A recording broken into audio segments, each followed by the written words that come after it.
He was once a legendary assassin, a name that struck fear into the hearts of everyone in the martial world. No one dared to challenge him, and no one dared to speak his name twice. But few knew the truth behind the fame, years of relentless, hellish training that forged him into a weapon. Then came a fateful day.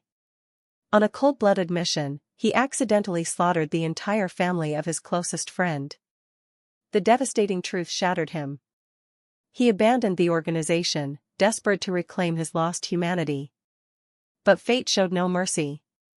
Both the martial world and his former comrades turned on him. Hunted from all sides, he eventually fell, consumed by regret and hatred. Just when everything seemed over, fate gave him a second chance. He was reborn, sent back in time before his death, but this time, in the body of the seventh disciple of the demon sect, a group hated by the entire world.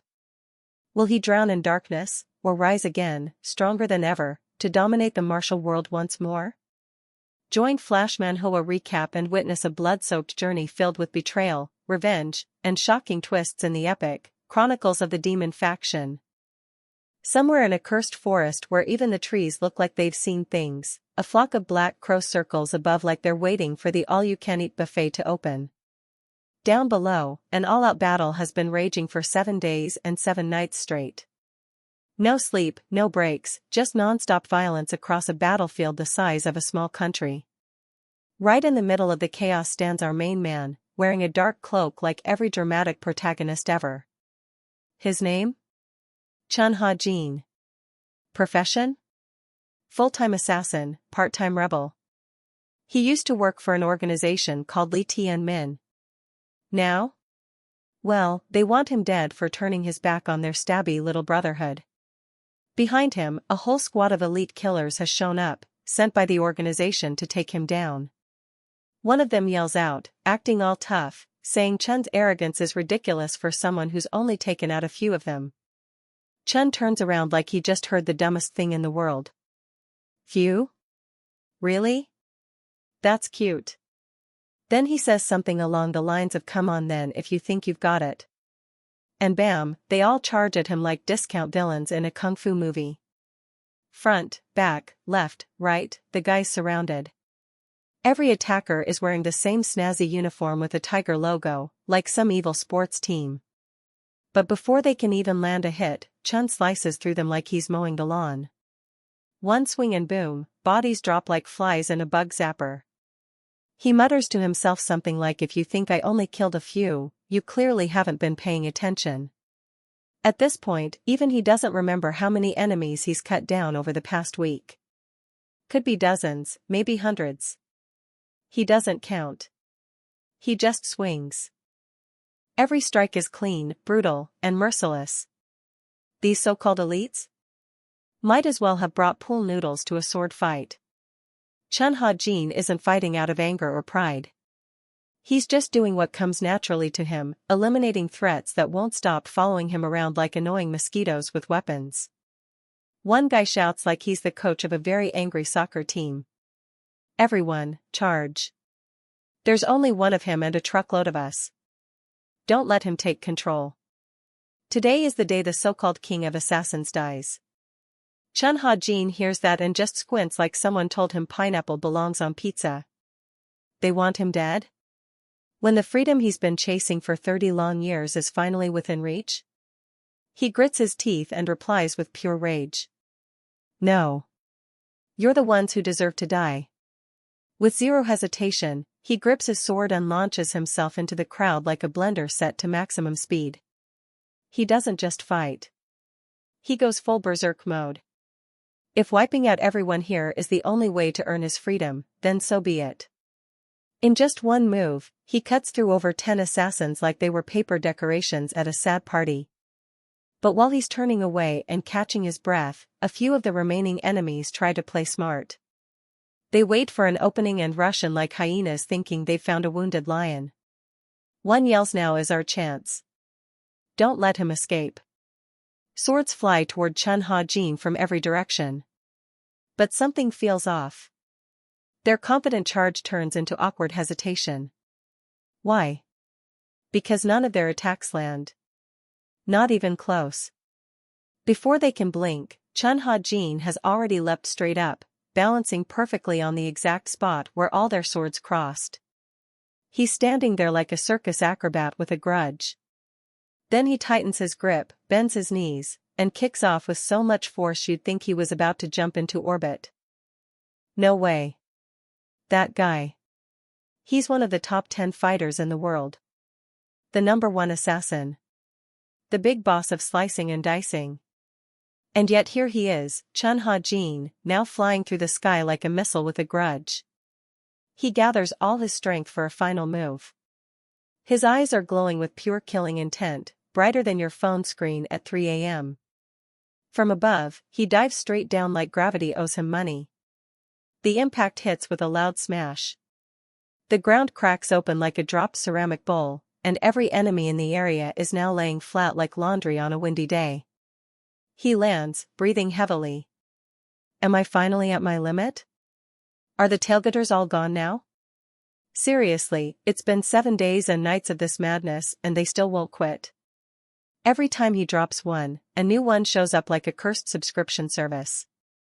And they just keep coming. One random guy shouts again, trying to be motivational.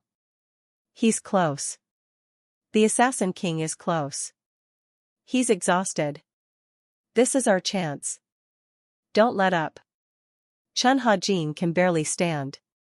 He looks at the blade in his hand, now chipped and worn from nonstop slashing. His enemies are still everywhere. Are they really that allergic to the concept of freedom? Just when they're about to rush him again, something shifts. A wave of fear suddenly sweeps through the group. Sweat breaks out. Their eyes lock on Chun-Ha-Jin, who now looks like he's powered by pure rage. His gaze glows red. The kind of red that says somebody's about to get deleted from existence. He mutters one final promise. Anyone who blocks my path will die. He swings his sword once, and a blast of sword energy erupts like a wave at a rock concert. Everyone within range? Instantly sent to the afterlife. No goodbyes. No refunds. You know what, Chun-Ha-Jin? People might call you the #1 assassin in the world. Some even give you the fancy nickname King of Killers. Sounds impressive, right? But in the end, you're still just a hunting dog for the big bosses at Li Tianmin. Every slash of your sword was just following orders. What do you even know about life? About living your own way? Even if I drop dead, I'll keep cursing your name on the other side. Those were the dramatic last words of the poor soul chasing after him. Meanwhile, Chun-Ha-Jin is barely hanging on. He drags his sword behind him like it weighs 1,000 regrets. Midnight surrounds him. One man. One sword. And a whole trail of bodies in his wake. He's wounded. An arrow sticks out of his side. With a grunt, he pulls it out like he's done it 100 times before. I have to survive. That's all that matters now. He's had enough. A whole life spent as a chained dog for the Li Tianmin scumbags. And now that chain is finally broken. After all these years, he's tasted the first drop of freedom. And he's not about to let go of it. Cursing under his breath, gritting his teeth, he pushes forward. The pain is sharp but the will is sharper. He leans on his bloodied sword, uses it to stand again, and keeps walking through the night like a man chasing his last chance. He clenched his teeth and pushed through the pain. Come on, Chun-Ha-Jin, pull yourself together. He slammed his bloodied sword into the ground for balance and forced himself upright. No time to rest. He bolted forward, deeper into the forest, moving like a man possessed. He was close now. So close he could almost smell it. Somewhere ahead was a hidden place. A secret spot known only to a few. If he could just reach it, if he could get his hands on the rare herbs and mystical medicine hidden there, he could heal his wounds and restore his strength. That would be it. The final step toward freedom. He whispered to himself that he would make it. Just a little farther. One more push. Then his body had other ideas. He took 2 more steps and face-planted straight into the dirt. And just like that, the legendary king of killers was completely out of gas. No more running. No more dashing through the night.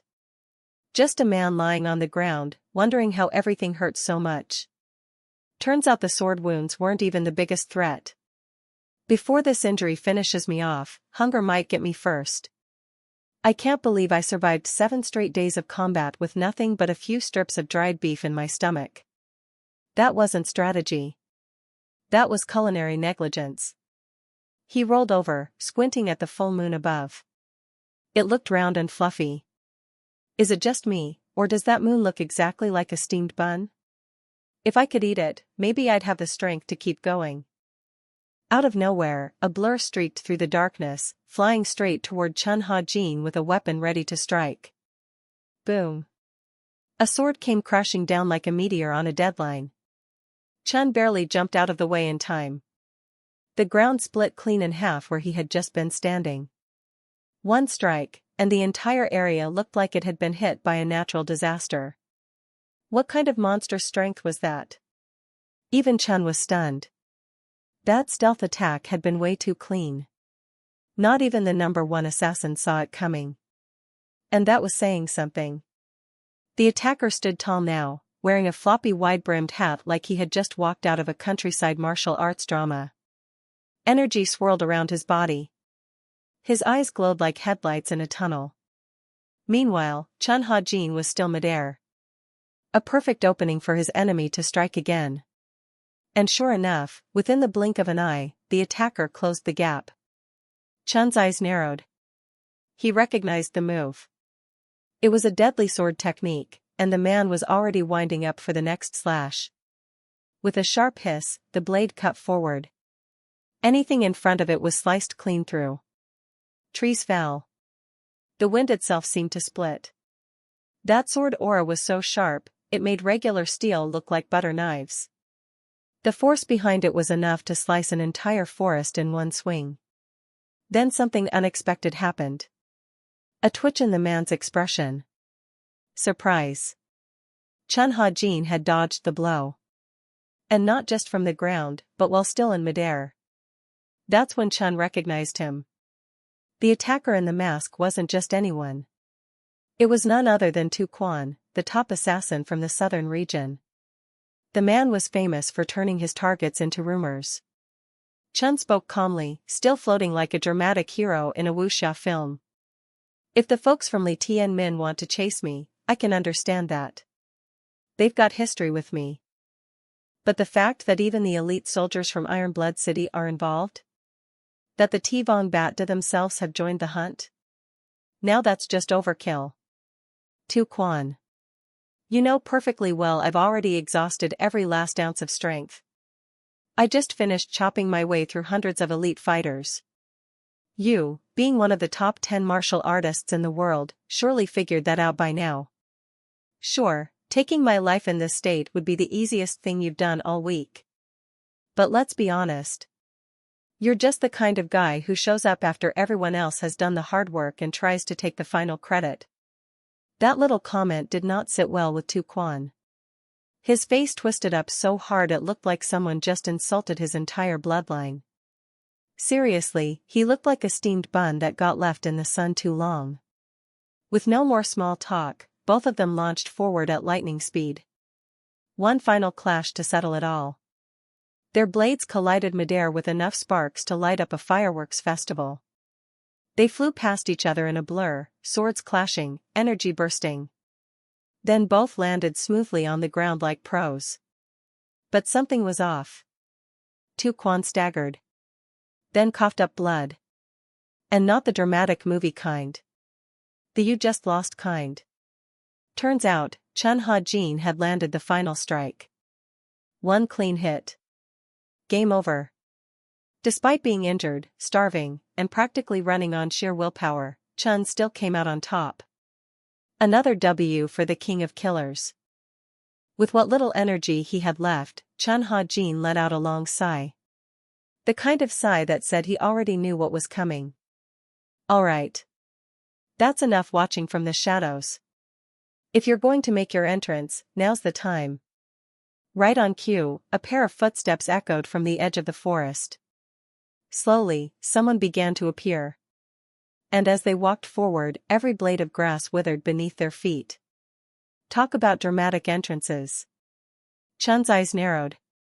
Well, well. I didn't expect it to be you. The demon lady of shadows herself. The woman smiled like this was all part of some long-awaited reunion. What an honor, she said. It's been what, 6 years? Surprised you still remember me, Chun Ha-jin. Long time no see. She was smiling like they were old classmates catching up, not two dangerous killers possibly moments away from trying to murder each other. By now, the night sky had fully taken over. Back at the battlefield, where bodies still lay scattered, another figure arrived. Dressed in white with long silver hair, he moved like someone very used to having people obey him without question. Behind him marched a group of soldiers combing through the aftermath. These were elite troops of Ironblood City, and their leader? None other than the Grand Elder of Li Tian Min, Yongin Byung. He surveyed the carnage with a cold expression. He broke through all of our traps. Wiped out every elite warrior we had stationed here.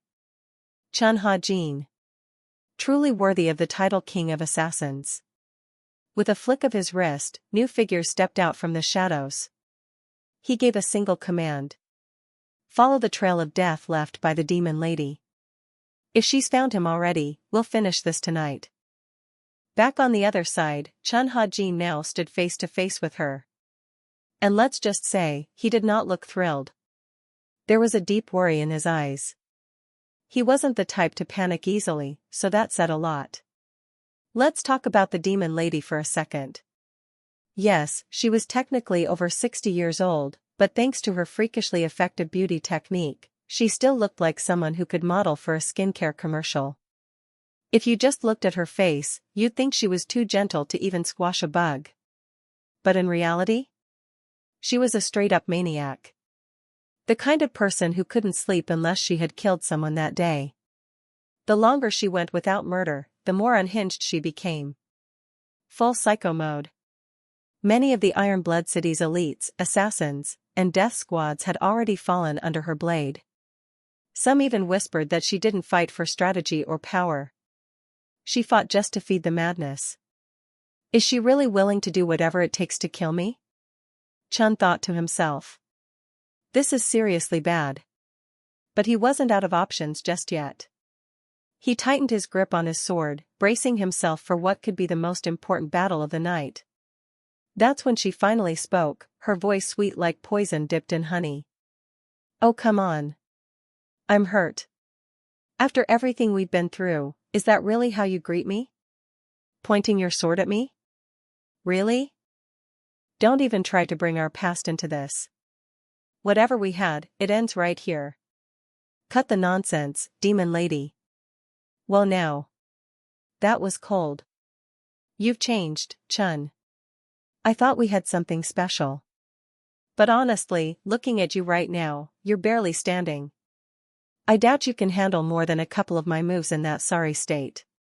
So here's a generous offer. Let me make your death a little easier to swallow. Chun Ha-jin didn't even flinch. He tightened his stance, his energy flaring up again. Guess we'll just have to test that theory. Because I'm not convinced some 60-year-old granny with a sharp tongue is really that terrifying. Bring it. That last part? The granny bit? That was the mistake. Her eyes twitched. Say that word one more time. Just once more. If you call me that again, I won't just kill you. I'll peel your skin off slowly while you scream for your ancestors. Oh no. Terrifying. But Chun wasn't backing down. In fact, he doubled down with a smirk. Seems like in all the time we've been apart, you've grown extra sensitive to that one little word. You know the one. Granny. Granny. Granny. She completely lost it. You. But then, something unexpected happened. She calmed down. Instantly. And that, more than anything, made Chun Ha-jin nervous. Then she said. So it's true then.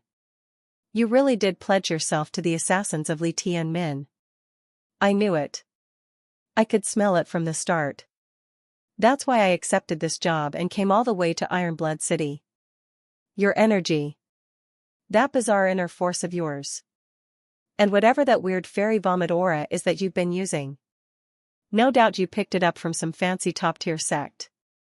As she spoke, she casually summoned razor-sharp claws from her fingertips like it was just another Tuesday.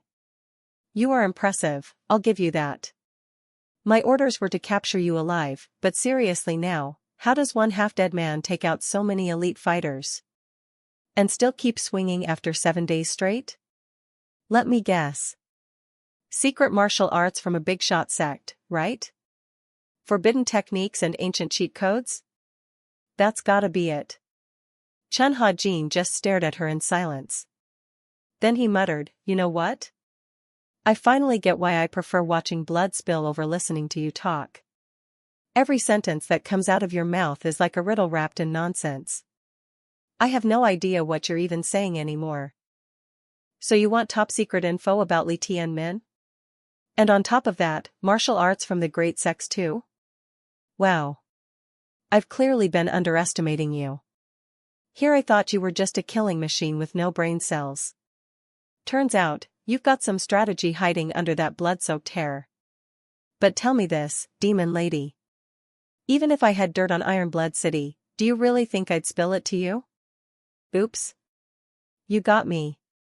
Truth is, I couldn't care less about that Ironblood Commission. All those so-called secrets of Li Tianmin? Not interested. What I really want is the martial arts from those high and mighty sections. That sacred knowledge from the 9 great schools. Hand that over and I might spare your life. How's that for a deal? Chun Ha-jin let out a chuckle. What is it with people these days? No honor, no backbone. Just cheap trades and shady deals. Look at me. I'm half dead over here. Do I look like someone who finds that offer tempting? Wait a second. Could it be? Is this about the blood curse? The moment she said it, Chun froze. Everyone knew about the blood curse. It was the final punishment for those who dared betray Li Tianmin. Once it's in your veins, your mouth stays shut forever. Literally. You try to talk and the curse answers with pain. Suddenly, things made a lot more sense. Those who carry the blood curse inside them have only one choice. Obey the Grandmaster of Li Tianmin, or get wrecked from the inside out. No exceptions.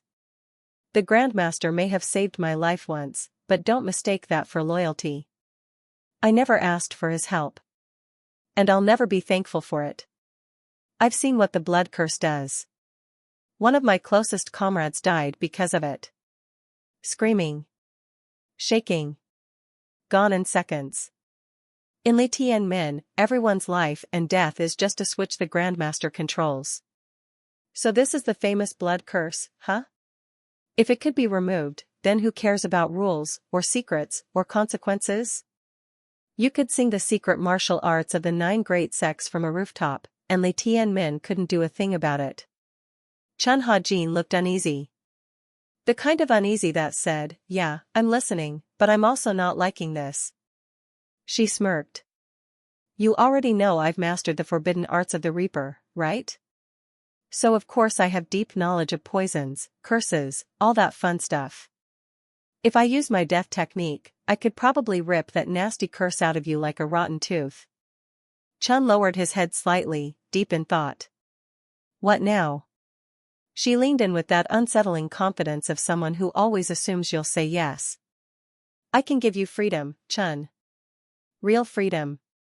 Just one little thing in return.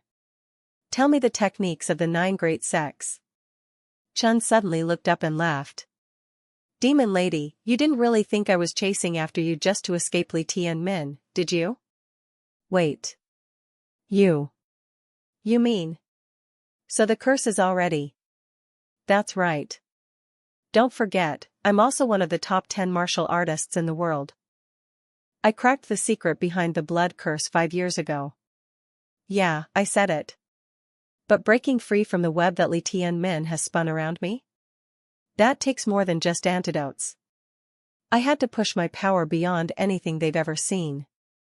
All it cost was time, and a whole lot of near-death training montages. And now, I'm close. So close I can almost smell my freedom. Tell me this, demon lady. If I give you the martial arts of the 9 great sects, would you really set me free? She snorted like she had just heard the punchline of a terrible joke.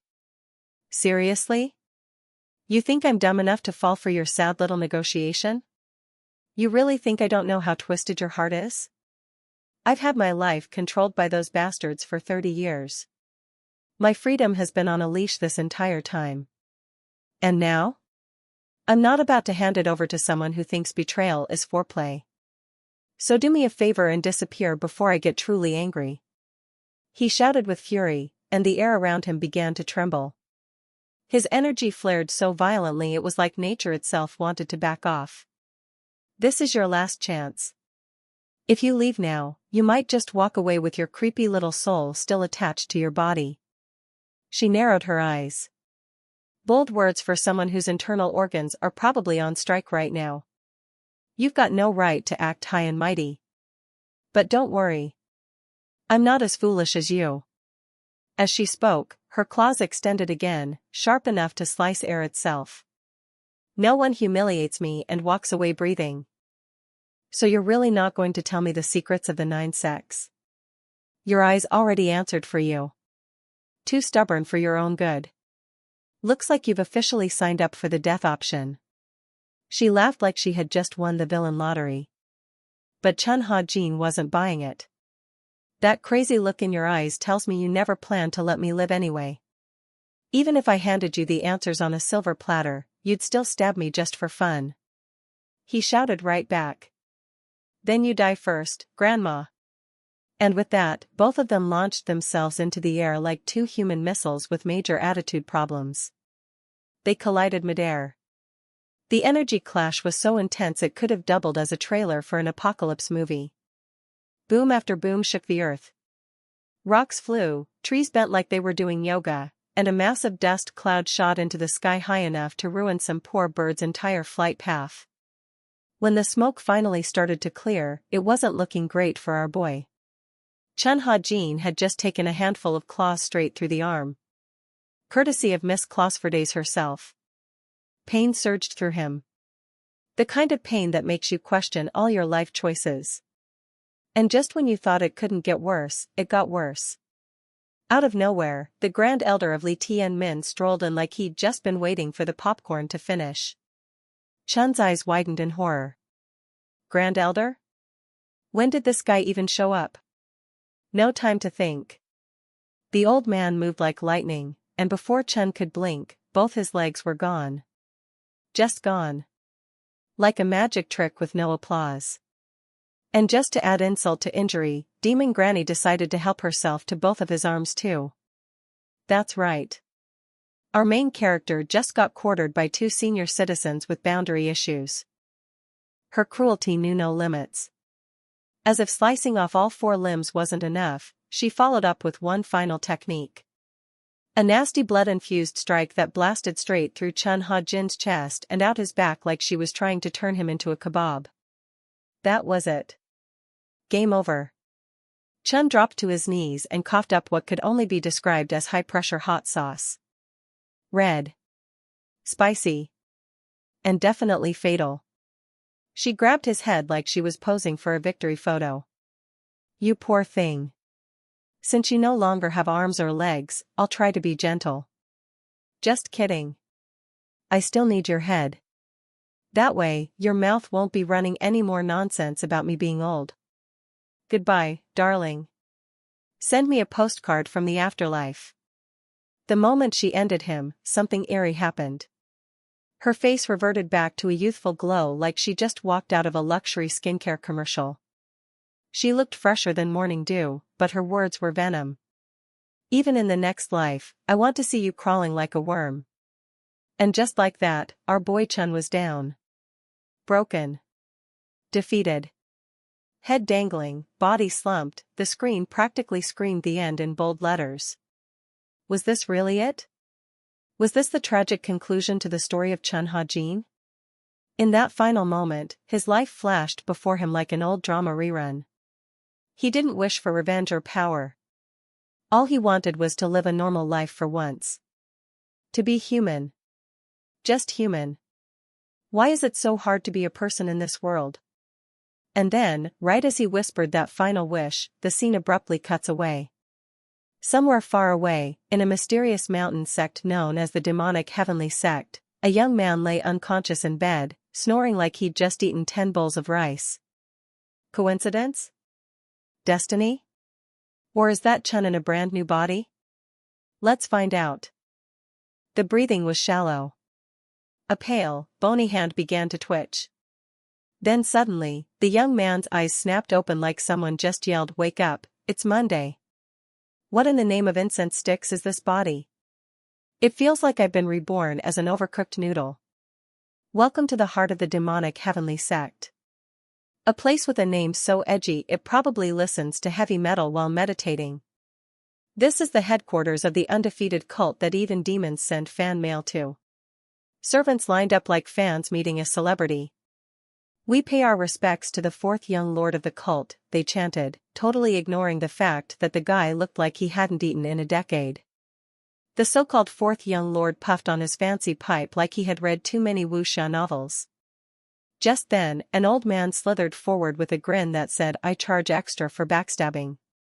He bowed and whispered, "I was just heading over to check the pulse of the third young lord. Oh, I mean, to confirm that Xu Jiang could drop dead at any second." The fourth young lord raised an eyebrow, clearly amused. "Perfect. Better than expected. This is going to make things so much easier."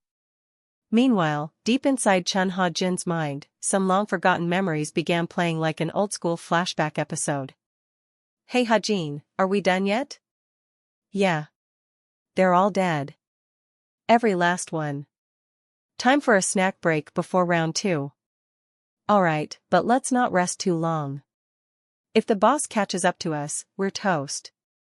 Suddenly, his childhood voice chimed in from the past. "What's that in your hand?" The boy with silver hair, our main guy, just 10 years younger and way more innocent, held out a small object. "You wanna see?" "Sure, show me." "It's a little wooden carving I made." "Wait, you made this yourself?" His friend's eyes lit up. This was the Chun Ha-jin before bloodbaths and assassinations. Back when the biggest worry in his life was whether the wooden toy looked cool. "Ha-jin, don't you ever get tired of living like this?" The question came softly, like a breeze on a tired soul. "I swear, I'm getting out of here no matter what. I'm going to spend the rest of my life roaming free, like a bird flying through open skies. No more blood, no more stench, no more death. Just grass underfoot and peace in the air." His friend looked at him with hopeful eyes. "Can I come with you? I want to see that peaceful countryside too, the one that smells like fresh grass and not corpses." "What? You? No way. Not happening. Don't even dream about it." Scene shift. Now Ha-jin sat silently in front of a group of trembling souls. People he had been ordered to wipe out. A voice echoed in his mind. "Good instincts. That one is the last rat who turned his back on Li Tianming." Suddenly, Ha-jin's eyes flew open. He was gasping, drenched in cold sweat. "Wait. Was that a dream?" He touched his neck. "Pretty sure I remember getting my head ripped off by crazy lady, unless..." He looked around. This room was definitely not his old hideout. The bed was soft. The walls looked expensive. No blood stains in sight. Fancy furniture? Check. A roof that didn't leak? Check. Either he died and became royalty or someone made a big mistake. That's when he heard it. Footsteps. Someone was coming. "Sir, it's your maid Manhwa. May I come in?"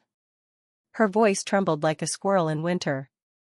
The girl stepped into the room and looked around. Empty. Huh? Where did he go? Before she could take a step further, Chun Ha-jin popped up behind her like a ghost at a birthday party. A chopstick pressed lightly against her neck. Shoo. You know what happens if you scream, right? He narrowed his eyes. Who are you? Speak. The girl froze. I am Manhwa, your personal maid, my lord. I've been by your side this whole time. Have we done anything to upset you? Don't give me that my lord nonsense, Ha-jin snapped. Tell me the truth. Who sent you? No one sent me, really, she stammered. You've been here ever since your incident with the demonic energy. You've been unconscious for 6 months and only woke up 2 days ago. Ha-jin blinked. Wait. What did you just say? Demonic energy? A 6-month nap? His brain scrambled to connect the dots.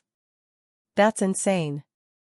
I was literally getting my face introduced to death by Lady Crazy Claus a moment ago. Don't mess with me.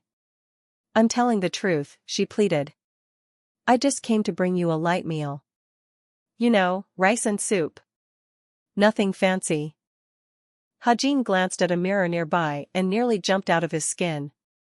Wait, who is that? The reflection staring back at him was young. Like, teenage idol group fresh.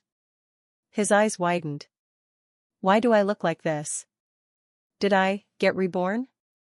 Reincarnated? This is not a dream, right? Feels too real to be a dream. But how in the world did I end up in this young guy's body? What kind of cosmic prank is this? His maid stood frozen like someone forgot their lines in a play. Is something wrong, my lord? Ignoring her, Ha-jin marched over to the window and peeked outside. Beyond the slightly open door, a whole new world waited for him. This wasn't just another region. It looked like something out of a martial arts fantasy novel. 2 men were approaching. One of them, dressed in white, was the same guy who had been talking to the so-called 4th young master earlier. And the other one? Some intimidating old man with eyes like a hawk locked straight onto Ha-jin. A bead of sweat slid down Ha-jin's neck. Okay, now who's this? Another assassin? Suddenly, the old man dropped to one knee with enough force to shake the whole courtyard like an earthquake on a budget. With lungs that clearly skipped no cardio, the man roared. Unconquered divine sect. 10,000 demons kneel. Congratulations, 3rd young master, on your recovery. Ha-jin blinked a few times, now officially overwhelmed. Divine sect? Wait, hold on. If this is really a divine sect, does that mean this is the infamous demonic cult from the martial world? Meanwhile, somewhere else in the fortress, in a shadowy but lavish room, someone entered. At the highest seat sat a man with all the presence of a final boss. Kneeling before him was a stern-faced warrior. Unconquered divine sect. 10,000 demons kneel. The great protector humbly greets the cult leader. That man was none other than the cult's great protector. They called him Ma-jayam. Standing before him was none other than the almighty leader of the heavenly demon sect. With a voice as calm as an approaching thunderstorm, the cult leader asked. What brings you here at this hour? The great protector bowed deeply. I come with a report, my lord. Then don't drag it out. Speak. Yes, my lord. The 3rd young master has awakened. The cult leader's fingers paused mid-drum on the throne's armrest. The 3rd one has finally woken up? Yes, my lord. However. Well? Spit it out. He's been bedridden for so long, his martial arts are gone. Completely drained. The room grew tense. The cult leader's hand slammed down on the throne, and a sudden surge of oppressive energy filled the hall like a heatwave at noon. Candles that had been out flickered back to life dramatically, as if even the fire was scared to disobey. The great protector stood frozen but asked. What are your orders, my lord? The leader closed his eyes, deep in thought, then responded coldly. Until I finish my closed-door cultivation 3 months from now, don't bother reporting anything else. The protector bowed again. As you wish, my lord. May your cultivation bring great success. Your humble servant sincerely wishes so. Now, let's talk about the Heavenly Demon Sect, shall we? This isn't your everyday neighborhood martial arts dojo. This is the big boss of the martial underworld. The oldest and most feared demonic sect that's been around longer than your grandma's soup recipe. Their mere existence was enough to give sect leaders migraines and make kingdoms nervous. Just by headcount alone, they outnumbered almost every other martial group combined. Even if Li Tianming and the Iron Blood Fortress joined hands and held a bake sale for unity, they still couldn't match the sheer force of this one cult. Li Tianming, Iron Blood Fortress, and the Heavenly Demon Sect were the infamous trio of the martial world. Among them, the Heavenly Demon Sect wasn't just a threat. It was the kind of nightmare that made both plagues and wars look like minor inconveniences. Now here I am, waking up smack in the middle of their headquarters. Why? How? Did someone upstairs mess up the reincarnation paperwork? No. Breathe. Focus. Let's not freak out. What I need now is to understand the situation, act natural, and start plotting my glorious escape, or at least how to stay alive. That night, under the cover of darkness, our main guy Chen Ha-jin was already sneaking around. He figured it was time to get the lay of the land. Though, turns out, using stealth techniques in a body that had been collecting dust for half a year wasn't exactly a breeze. While he was catching his breath behind a wall, 2 patrolling guards strolled past, whispering like kids sharing ghost stories. Hey, did you hear the news? The 3rd young master just woke up. The strongest of the 7 disciples. Looks like the bloodbath is about to start again. Keep your voice down, fool. You want to get caught in that mess and end up as cannon fodder? Seriously though, it's kind of a miracle. He was out cold for 6 months after going full demon mode. Lost all his martial arts, too. If he still had his powers, well, they don't call him the demon spawn for nothing. I said shut it. You really want to say that name out loud? That guy's not human. He's a walking disaster. Just keep walking unless you want to disappear. From the shadows, Chen Ha-jin let out a very confused breath. So the guy whose body he now possessed was not exactly winning any popularity contests. Demon spawn? What kind of life had this guy been living? This place? And if Chen Ha-jin ever wanted to walk out of here alive and free, he'd need more than just good luck. He'd need a rock-solid plan.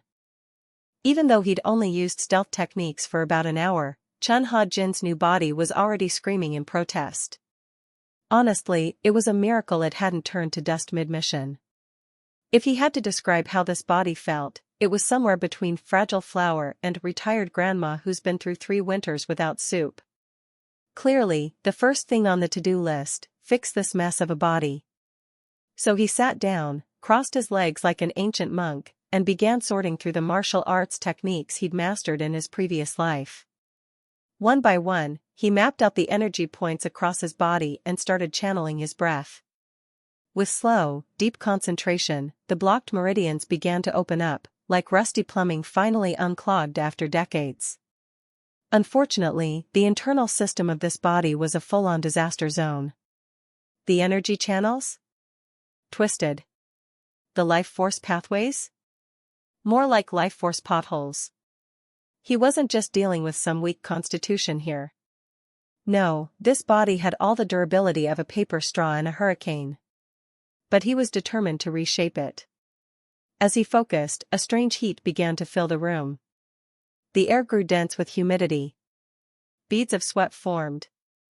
The impurities in his body began to purge themselves, making the whole space feel like a steamy battlefield of funk and chi. This technique, he thought, the one I invented in my past life after studying all 9 major sects, this is my true masterpiece. Limitless flow. It was a technique created for those with nothing to rely on, no background, no powerful family. Just pure grit. And so he began to train once more in the very art he had created. Days passed. His breath grew steady, his mind clear. The body, once brittle and broken, now buzzed with faint energy. Well, he muttered to himself, at least now I don't feel like I'm going to collapse every time I stand up. I'll take that as progress. This place was starting to feel too quiet. Not the peaceful, meditative kind of quiet, no, this was the eerie, I might get stabbed by a ghost in my sleep kind of quiet. Ever since Chun Ha-jin had woken up in this unfamiliar body, time had passed without a single chaotic event. That, in itself, was suspicious. Other than that guy named Yasuki, no one had even stopped by to check on him. Which was weird. Especially for a place labeled as a demon cult. Still, the recovery speed of this body was incredible. From a pile of useless limbs to semi-functional martial artist in just 3 months. Even the palace doctors would have been impressed. Suddenly, his personal maid showed up, shaking like a leaf in a typhoon, carrying a bowl of medicine. Why your medicine, sir? Why are you shaking like that? Do I look that scary to you? Of course, he knew the answer. The former owner of this body had been nicknamed the Devil. And based on people's reactions, it seemed he'd really earned that title. Until he understood the full situation, Chun Ha-jin decided it was better to lay low. No sudden moves. No mass assassinations. Yet. 3 months passed. Hung Wei-moon, known as the 4th young master of the Heavenly Demon sect, looked both annoyed and intrigued as he spoke with one of his men. So you're telling me it's been 3 whole months and nothing weird has happened? Yes, sir. Not only is he still alive, but he's made a full recovery. Rapidly. You said the stronger the demonic energy residue, the more unstable it gets. That's correct, sir. But this guy, the 3rd young master, he's not normal. He's always the wild card in our deck. Hung Wei-moon tapped the armrest of his chair. Xiaoyang. He always messes with my plans. The subordinate cleared his throat. What are your orders, sir? When is Jean arriving? According to the latest update, he should reach Mount Bo by midday tomorrow. It's been half a year since he last Yes, sir. Hung Wei-moon's eyes lit up. Excellent. I've got a feeling things are finally about to get interesting. Keep your eyes on him and report everything back. Understood, sir. Cut to the current residence of our protagonist. Chun Ha-jin was deep in training, pushing his body past its limits day by day. Gone was the walking skeleton from months ago. In his place stood a warrior with lean, hardened muscle and a presence that could shake the air itself. Each movement he made radiated force. Sweat rolled down his 8-pack abs as he gathered energy into the center of his palm. With a sharp breath and a focus honed like a blade, he struck forward. The punch didn't just slice through the air, it rattled the entire room. Dust jumped off the floor. The walls let out a soft groan. This wasn't a normal punch. It was a statement. He stared at his clenched fist, the veins in his arm standing out like steel cables. All around him, the once elegant room had been reduced to something between a battlefield and a gym. Cracked tiles, shattered beams, broken furniture, it all bore the mark of months of relentless training. He took a deep breath, smirked at the chaos around him, and whispered to himself. All right. I think I'm ready now. Over the past 3 months, he had pushed his body to its limits, determined to reshape what once resembled a beggar's frame into something resembling normal again. Through persistent effort, the traces of corrupted energy and demonic aura had completely vanished from his system. Just as he was enjoying a rare moment of peace, the maid quietly entered with a steaming bowl in her hands. Your medicine, my lord. He took it without a second thought and gulped it down in one go. Then it hit him. His eyes widened, his breath caught in his throat. The bowl slipped from his grasp and shattered on the floor. Inside that medicine was blood curse. In that moment of panic, a vision erupted in his mind. The chilling face of the leader of Lai Thien Min stared him down, his voice echoing inside his skull. So, even you managed to break free. Arrogant fool. I made you into the deadliest assassin in the realm, and you repay me with betrayal? Chun Ha-jin froze, sweat beading on his forehead. He heard the voice again.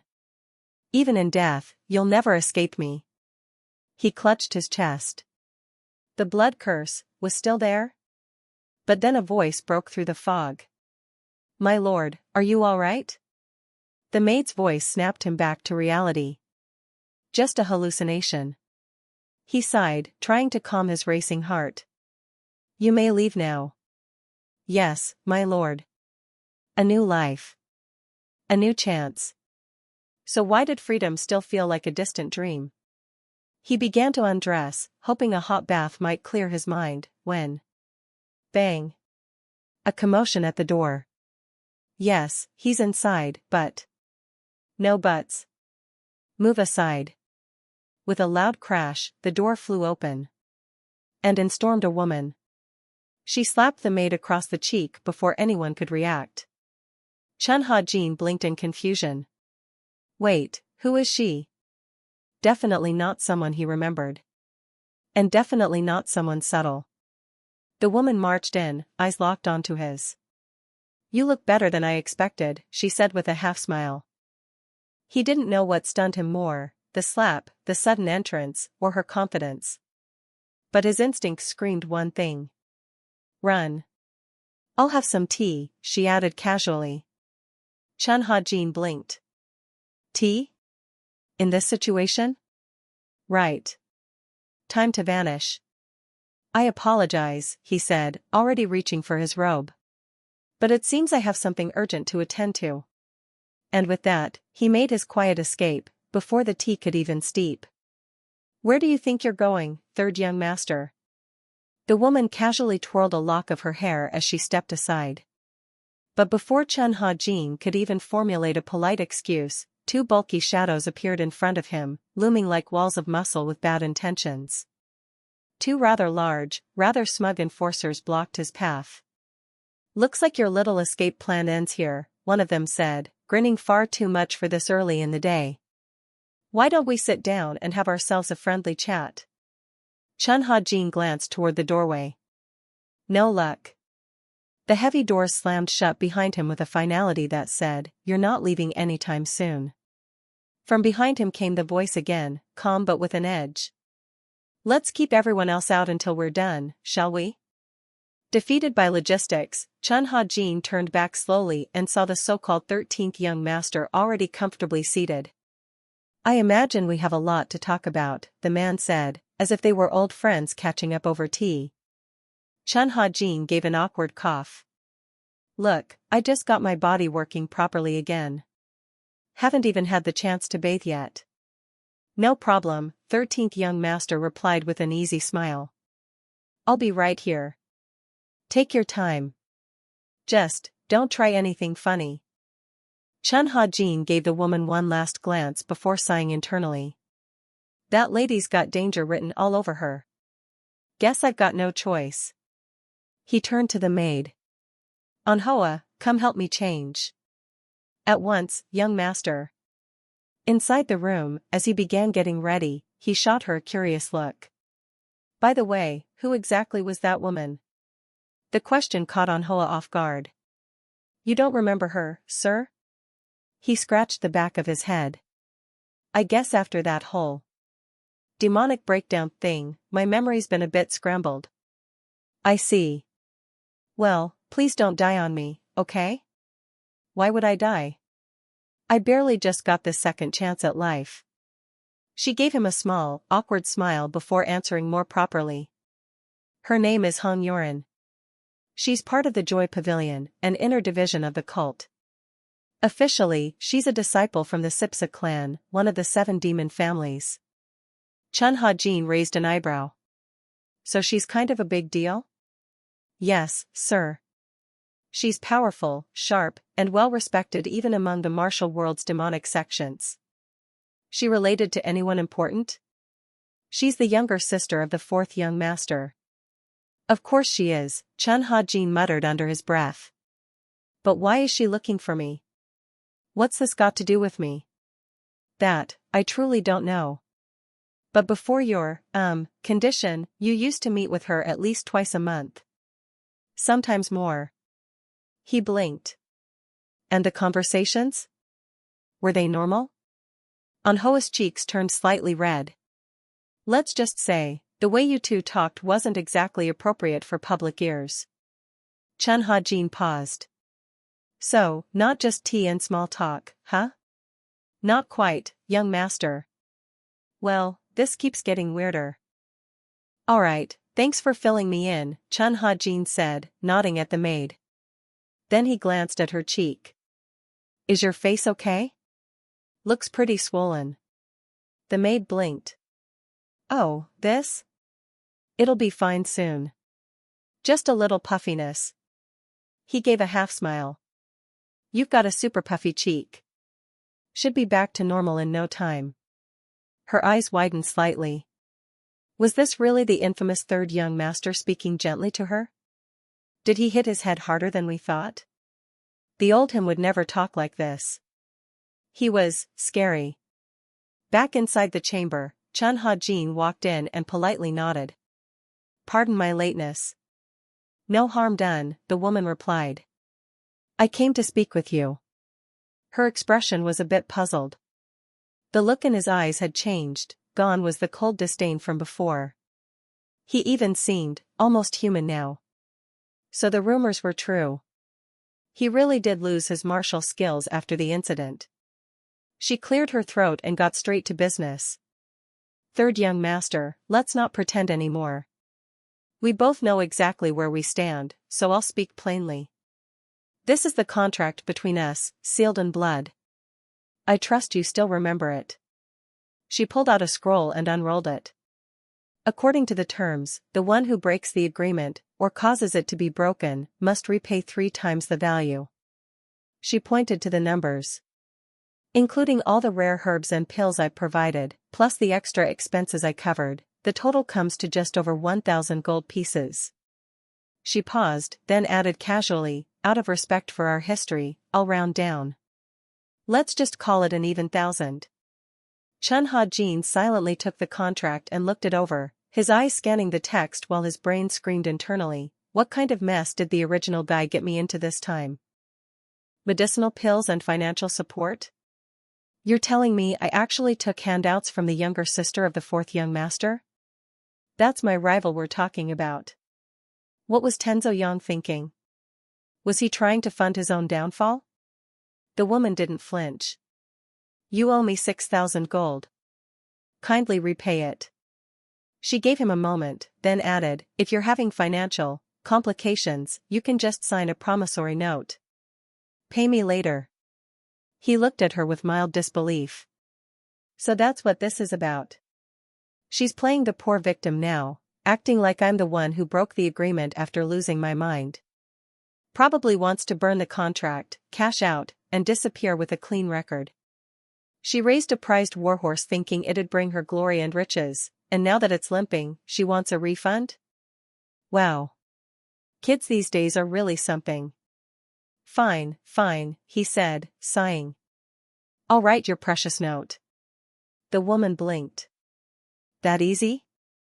Anhoa, he called out. Get me a brush and some ink. Yes, young master. I've got no interest in playing this dirty game, he thought to himself. Let her have her little victory. I won't be around much longer anyway. Meanwhile, she watched him and thought, the third young master can actually sign off on debts now. Since when? He used to be arrogant and clueless. Has he gotten even dumber since his little incident? She leaned in, voice calm but sharp. Well then. The young lady wasn't finished. Third young master, there's just one more thing. If you can't repay this debt, then you'll follow my commands like a loyal dog. He blinked, then narrowed his eyes. So now you want to turn me into your obedient mutt? His patience was clearly thinning. You do realize you just jabbed your finger into my chest, right? That's twice now. She brushed off the tension with a smirk. The agreement will be considered null once I've collected the full amount. Until then, I expect you to behave with the dignity of a man under contract. As she turned to leave, he watched her with a mix of annoyance and disbelief. Dignity? You're preaching about dignity over some piece of torn-up parchment? What did you just say? she asked, pausing mid-step. He turned to his maid. Manhwa, go fetch the guards. Yes, young master. The woman's face froze. Wait, why are you calling for the guards? Moments later, armored footsteps echoed through the corridor. The guards entered, fists to their chests. Unyielding faith in the sacred sect.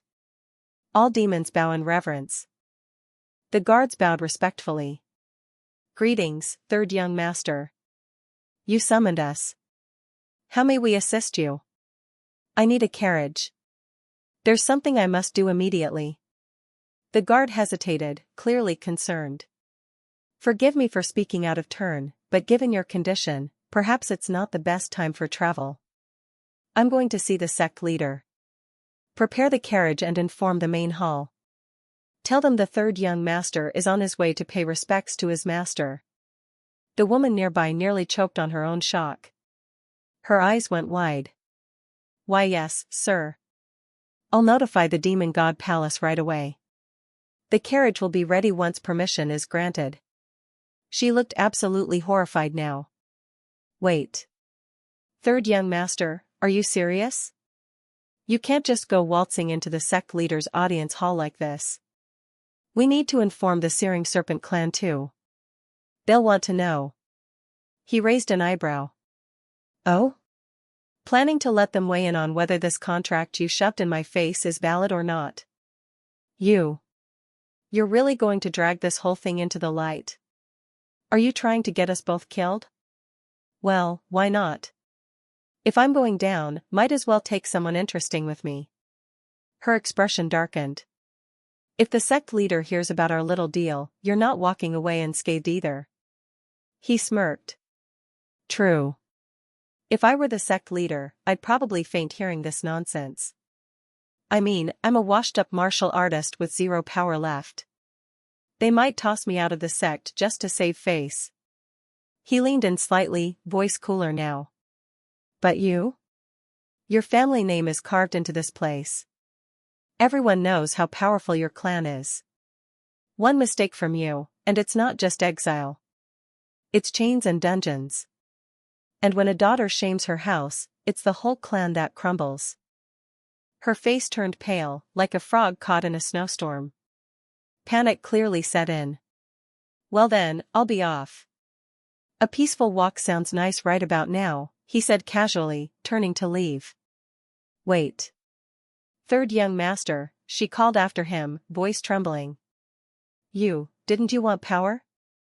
To take control? He paused and glanced back at her. With this body? You're joking, right? I can barely flex my left arm without pulling something. He tilted his head. Come on. Weren't you here in the first place because you thought I was hopeless? Thought I'd be easy to squeeze dry? Before she could protest further, he added, let's talk more when we're in front of the sect leader. She was now shaking with anger and dread. Her fists clenched.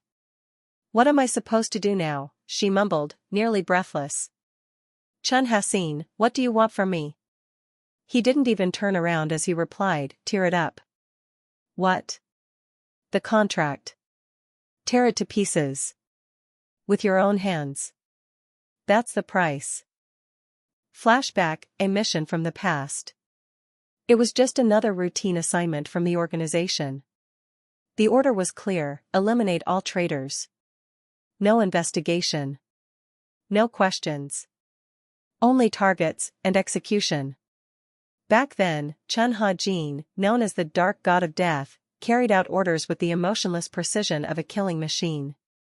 Once the mission was complete, he cast a cold, indifferent glance over the blood-soaked corpses. But something made him stop. He gave a new command. Search the bodies again. That's when he saw it. In the hand of a child he had just slain, a small wooden bird, worn and faded by time. His eyes froze. That carving, it was unmistakable. It was the same toy his closest friend once proudly showed him. He stepped closer and knelt.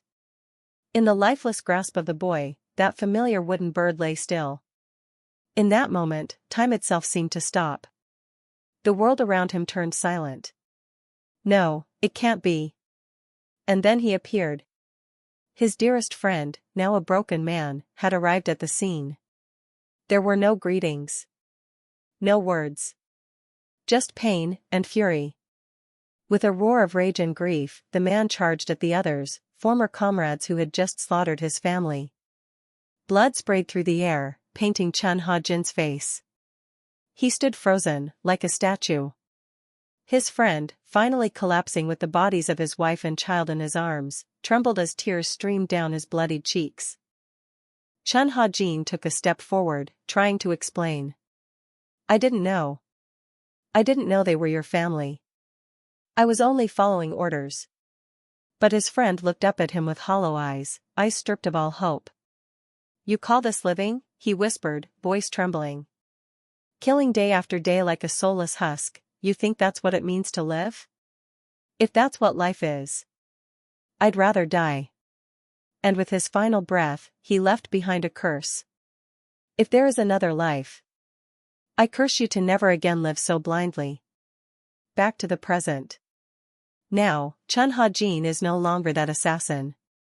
He has awakened in a new body, with a new name, the third young master of the demonic heavenly cult. But the past remains etched deep in his heart. The blood, the tears, the curse spoken on that day, haunt him still. Now, given a second chance at life, he carries a question he could never answer before. What does it truly mean to live? This time, will he find the answer? Meanwhile, the carriage carrying our newly reborn protagonist was already making its way toward the demon sect's main hall. At that moment, the sect leader himself was enjoying a relaxing morning, getting his head shaved and his beard trimmed like a pampered emperor. A servant bowed deeply nearby. Congratulations on reaching another breakthrough, sect leader. May your cultivation tower above the clouds. The sect leader, sipping his usual wine, asked calmly, You said the third one wants to see me? Yes, sir. We've already dispatched a carriage to bring him here. He should arrive in about 2 incense sticks' time. Grand Protector, the sect leader called out. Yes, my lord, the man replied, still kneeling respectfully. The sect leader filled his bowl with wine, took a long sip, and downed it without a blink. Then came the order, calm yet commanding. That third one. Teach him the demon judgment grounds. The Grand Protector's head lifted slightly in disbelief. The demon judgment grounds, my lord? Another bowl was poured to the brim. You heard me.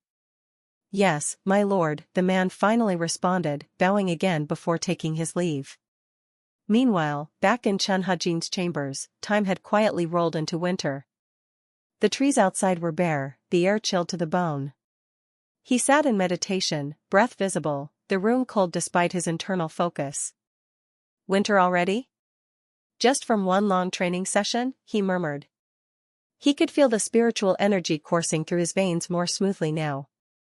His meridian channels had healed remarkably well, more than he expected. Not only that, but with just a few herbs and acupuncture, the physical recovery was almost supernatural. The physician watching over him was clearly stunned. His eyes locked onto Ha-jin, completely speechless. What's with that look? Ha-jin thought to himself. Did I grow an extra arm or something? Realizing he was staring too long, the physician quickly bowed his head in apology. Forgive me, young master. I didn't mean any disrespect. It's just, your recovery speed is astounding. He paused for a moment, thinking. In fact, I believe you no longer require acupuncture sessions. From now on, I'll focus on restoring your strength using highly nutritious meals and a preparation of dried ginger and tonic herbs. I see, Ha-jin replied. But I do have a question. Of course, ask anything.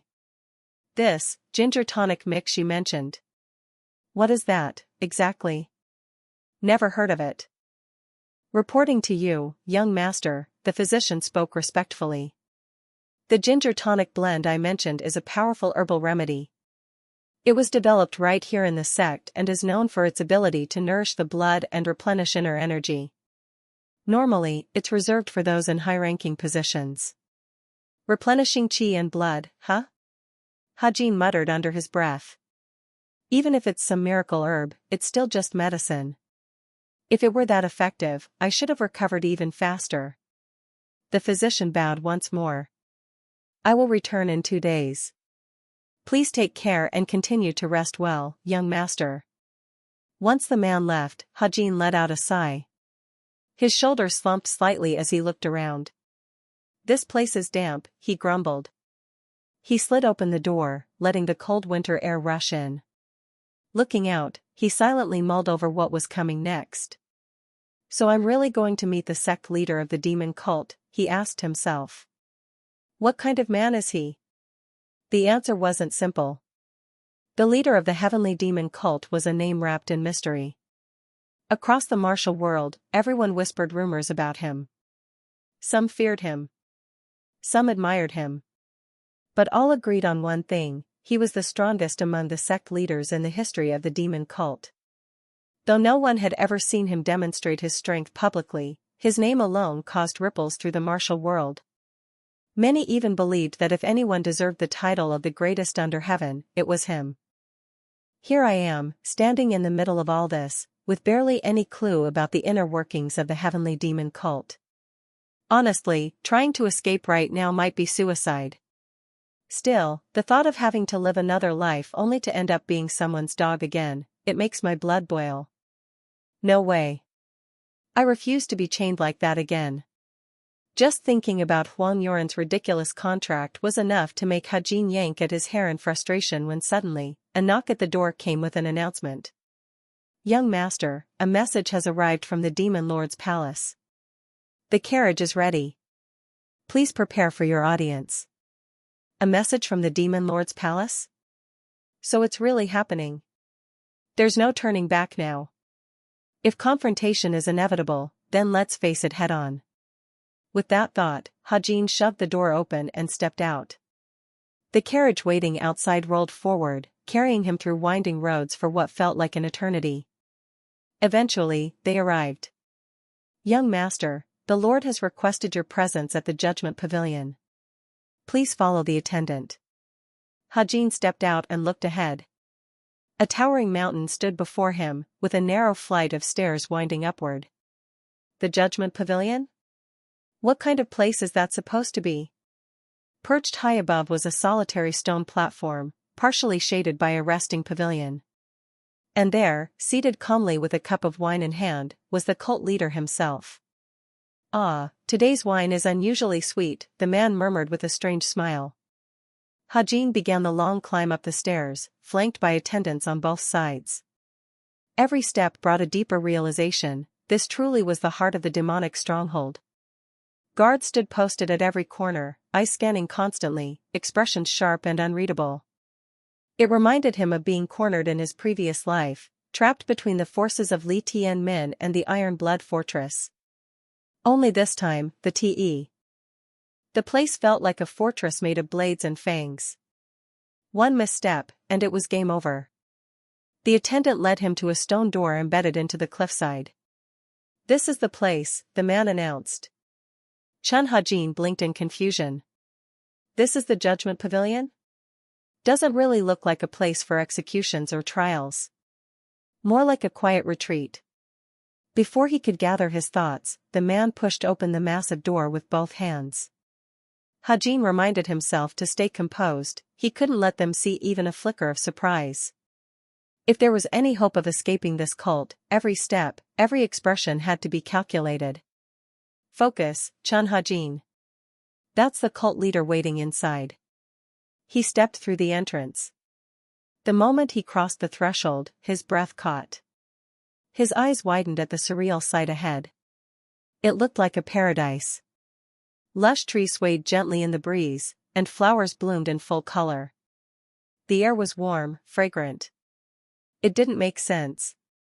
Just moments ago, it was winter outside.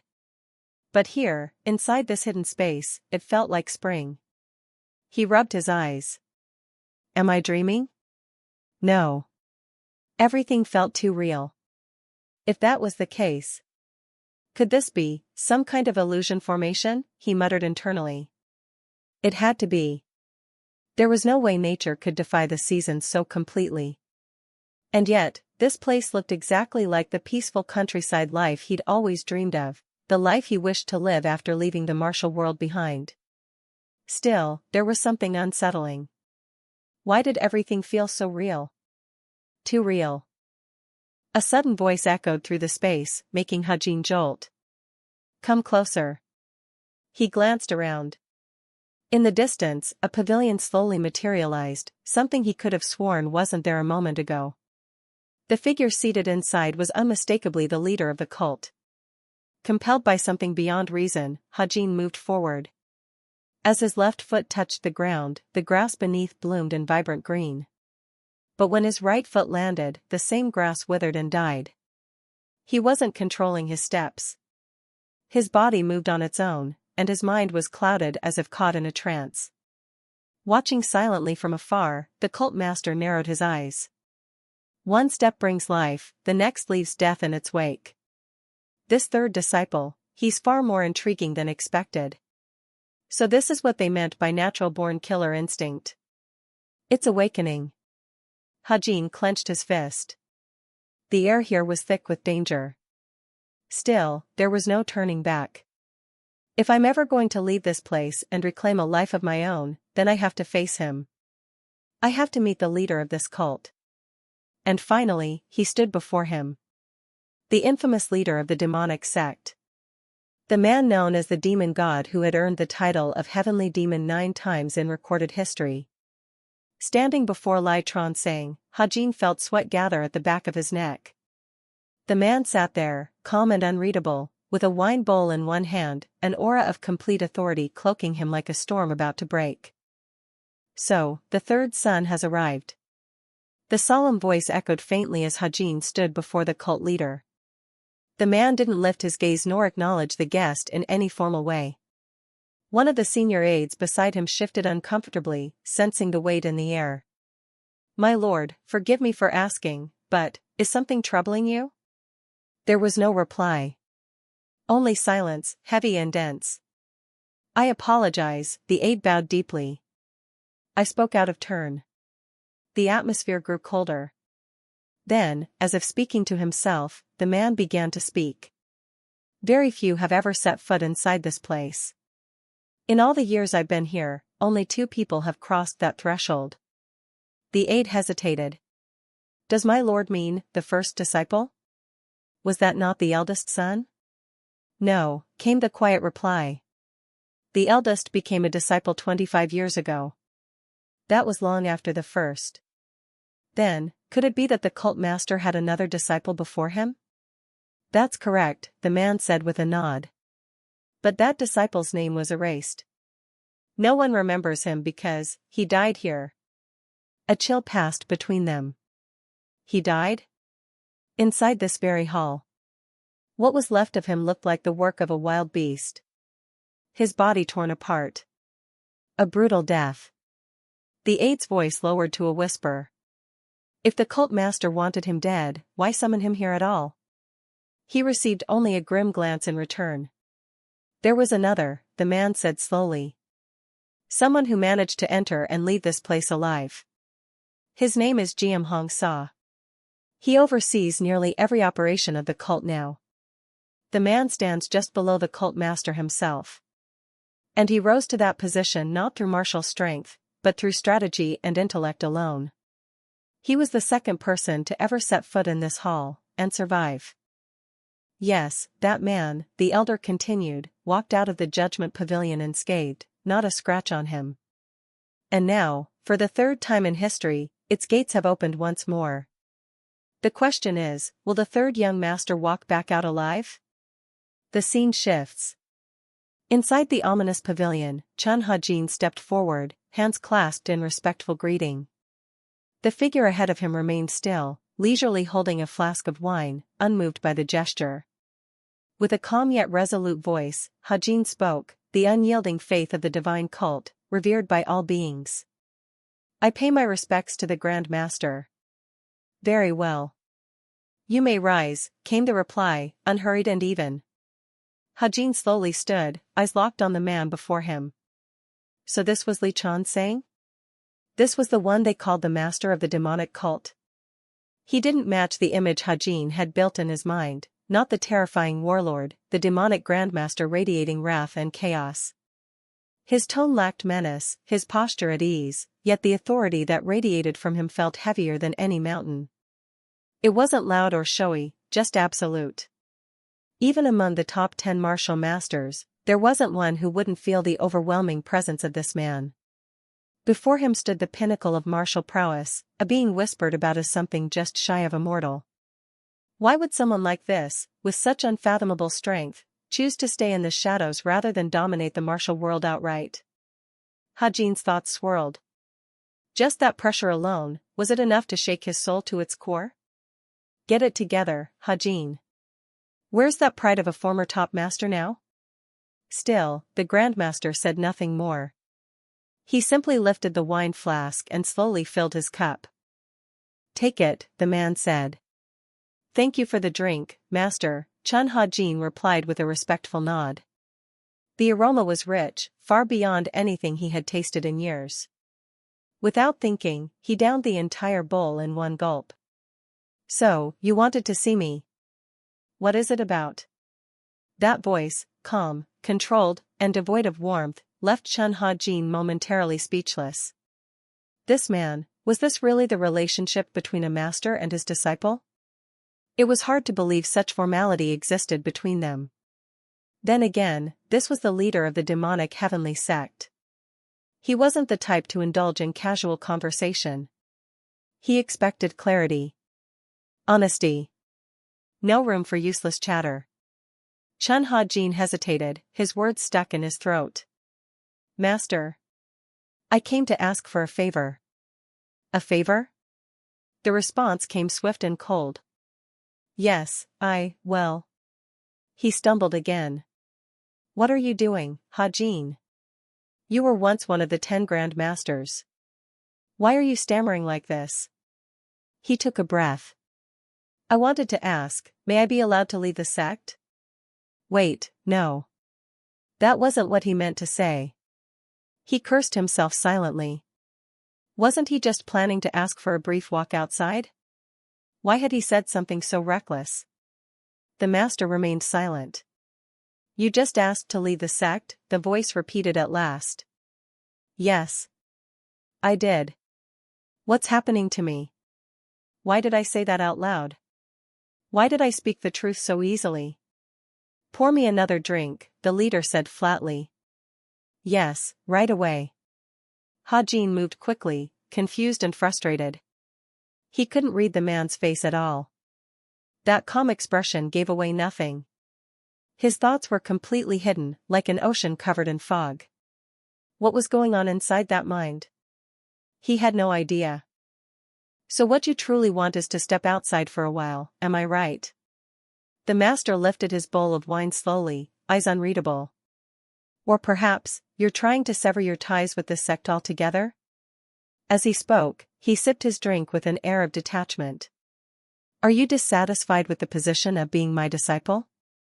And no, absolutely not, Chun Hajin answered quickly, panic flickering in his voice. Then perhaps, it's because of your condition. Because your body is no longer what it once was. You want to give up now, is that it? There was disappointment in the master's tone, a quiet, heavy kind of disappointment that stung more than anger. Hajin clenched his fists, screaming internally. No, that's not what I meant. That's not it at all. Li Chansang stared at him with narrowed eyes. Master, Hajin stammered, forcing himself to keep calm. I never intended to sever ties with the sect. My body is only just beginning to recover. And as you know, I've lost all the martial arts I spent years training in. He spun the words, weaving them into a story, half-truths stitched into something believable. I've truly been doing my best to recover, but it hasn't been easy.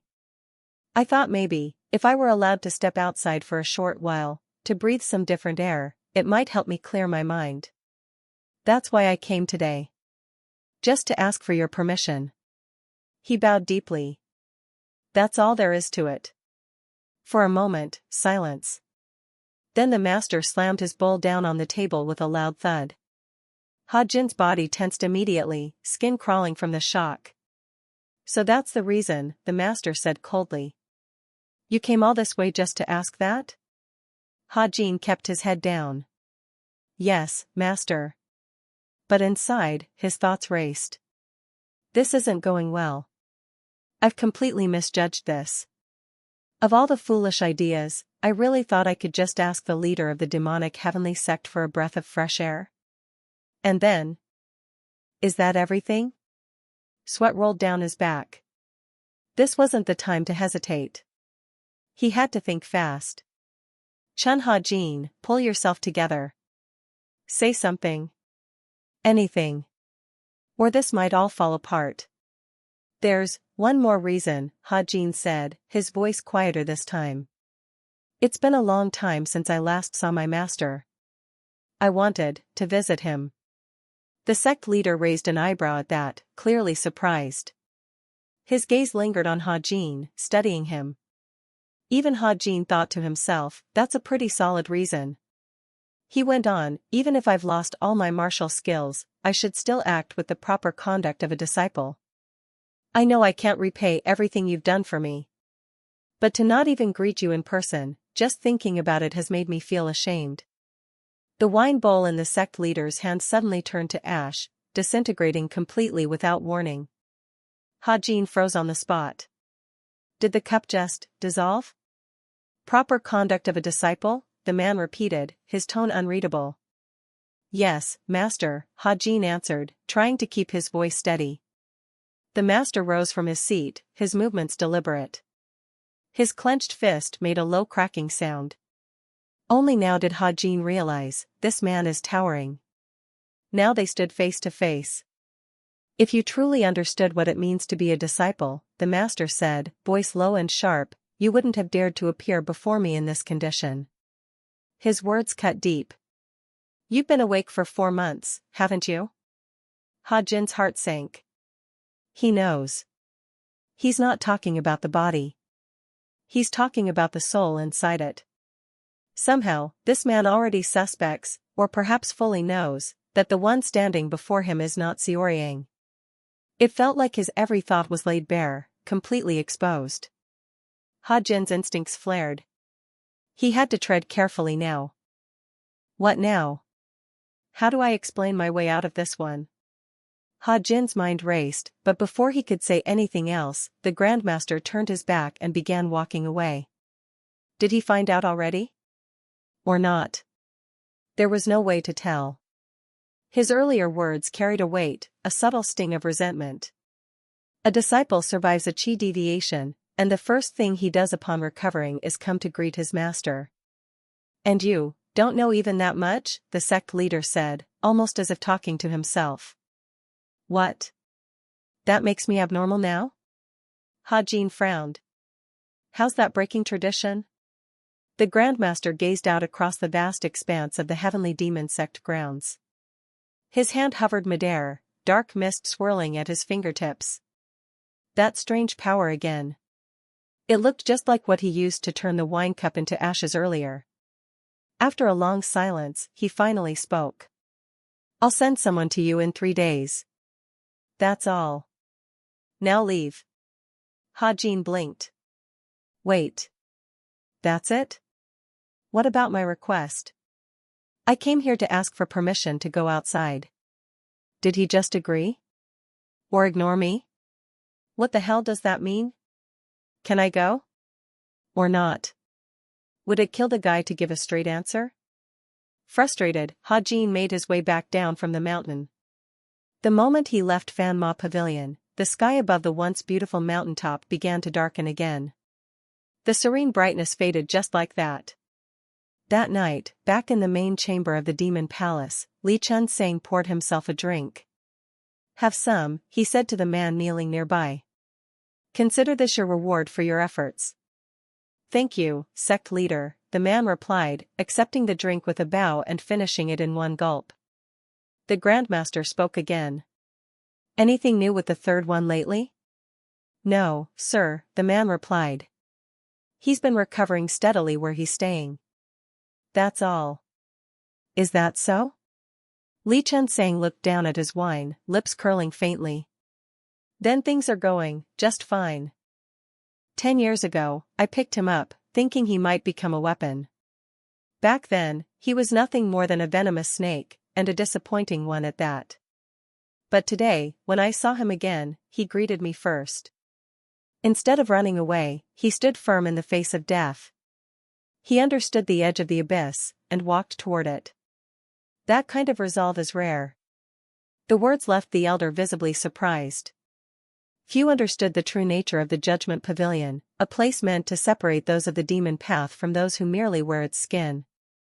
When someone is summoned there, it's because their inner self is being weighed. The sect leader and the formation guarding the pavilion read a person's heart and intent.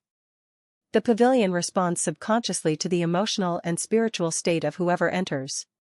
And should the Grandmaster deem that person unworthy, the very instant displeasure arises, the formation reacts, instantly and violently. Execution isn't carried out by hand, but by the will of the formation itself, a sentence swift, cruel, and absolute.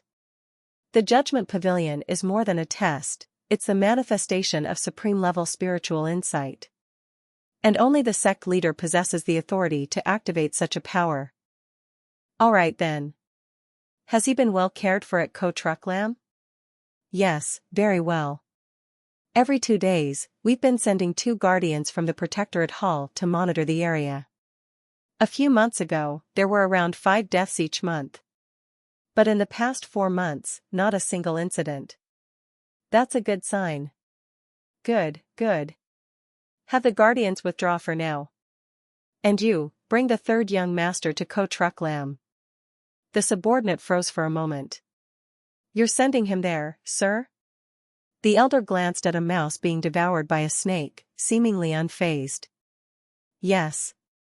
Send him. It's the perfect place to catch some air. Ko Truck Lam, the forest thick with primal energy.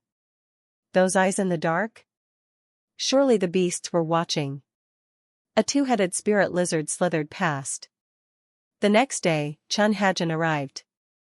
And he was not pleased. That old man has got to be insane, he muttered. I politely asked for a break, and he throws me into this godforsaken wilderness? He looked around at the strange shadows and the unfamiliar chirping of beasts, fists clenched in frustration. What did I even do to deserve this? Unable to contain it, he shouted to the sky. The sect master is a total lunatic. A twisted, petty, sadistic old man. Who says this is a peaceful place to catch fresh air? That's just evil. Fuming, Chun Hajin cursed under his breath, glaring into the woods like they were part of the insult. Suddenly, a voice called out from behind him. Young master, those words of yours, they're dangerously reckless. Startled, Chun Hajin turned around. Who are you, and what are you doing here? The tall, broad-shouldered man responded with a calm yet firm tone. The insults you just threw out, they're enough to land someone in confinement. Even a noble like yourself isn't exempt. Chun Hajin quickly tried to defend himself. Hey, Blondie, listen carefully. That wasn't an insult, all right? You misunderstood. Oh? If I misjudged, then please accept my apology. The man bowed stiffly, posture so upright he looked like a soldier on parade. What's with this guy? Chun Hajin thought. Is he part of the royal family or something? Can't even vent behind someone's back without risking punishment? No, this was worse than any royal court. The demonic cult was far more dangerous.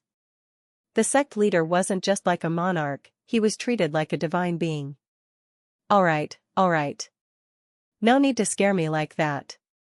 You're from the Protectorate Hall, right? Yes, sir, the man answered, clasping his hands in formal greeting. His muscles were bulging beneath his robes, stance solid and grounded. I am Shin Ma Dong, squad captain of Unit 3 from the Protectorate Hall of the Heavenly Demon Cult. It is the greatest honor in 3 generations of my family to be tasked with guarding someone as esteemed as yourself, a figure of immense importance to the sect. Wait, what? He's my personal bodyguard? All that talk about family honor and generations? Hajin groaned inwardly. Just keep your distance, that's all I ask, he muttered to himself. He glanced up at the man's face. Are his eyes always shut like that? Or is he just naturally squinty? Young master, the man declared solemnly, I have sworn to protect your life at all costs, even if it means laying down my own. No, no, Chun Hajin quickly cut in, waving his hands in protest. Don't swear anything. Honestly, it'd be better for everyone if you didn't sacrifice anything at all. The scene shifted to Chun Hajin's current residence deep within Ko Truck Lam. Workers were finishing a large perimeter fence, enclosing the area tightly. Hajin sat nearby, observing the landscape in silence. It really was a beautiful place. Serene. Peaceful. But in his mind, there was only one conclusion. I'm trapped here. No matter how much courage he summoned, no matter how reckless he was willing to be, it wasn't enough to escape. He began thudding his head with his fists in frustration. Ugh, I hate this. Damn this cult. I just wanted to go outside for a little while. Why the hell are they locking me in like this? But then, a thought crossed his mind, one that quieted his rage. Maybe I've been going about this the wrong way from the start. He looked down at his hands. Why was I so fixated on leaving this place? Was it because I felt like I didn't belong? Because I thought I was cursed the moment I woke up in the body of the third young master of the heavenly demon cult? He exhaled sharply. From the very beginning, I was convinced this fate was a misfortune. That no matter what, I'd eventually leave this place. But now, maybe that day isn't today. There was no choice now. If he couldn't escape, he would have to adapt. Live as the third young master. Become stronger. Survive. And if he truly intended to live in this body, in this world, there was one truth he couldn't deny. Strength. He would need power, far more than he had ever known. Because right now, this was the heavenly demon cult. And weakness here meant death. This was a place where strength was everything. A place where power wasn't just respected, it was revered above all else. No other faction in the martial world valued might as much as this one. Simply sitting and waiting to be cast out wasn't an option.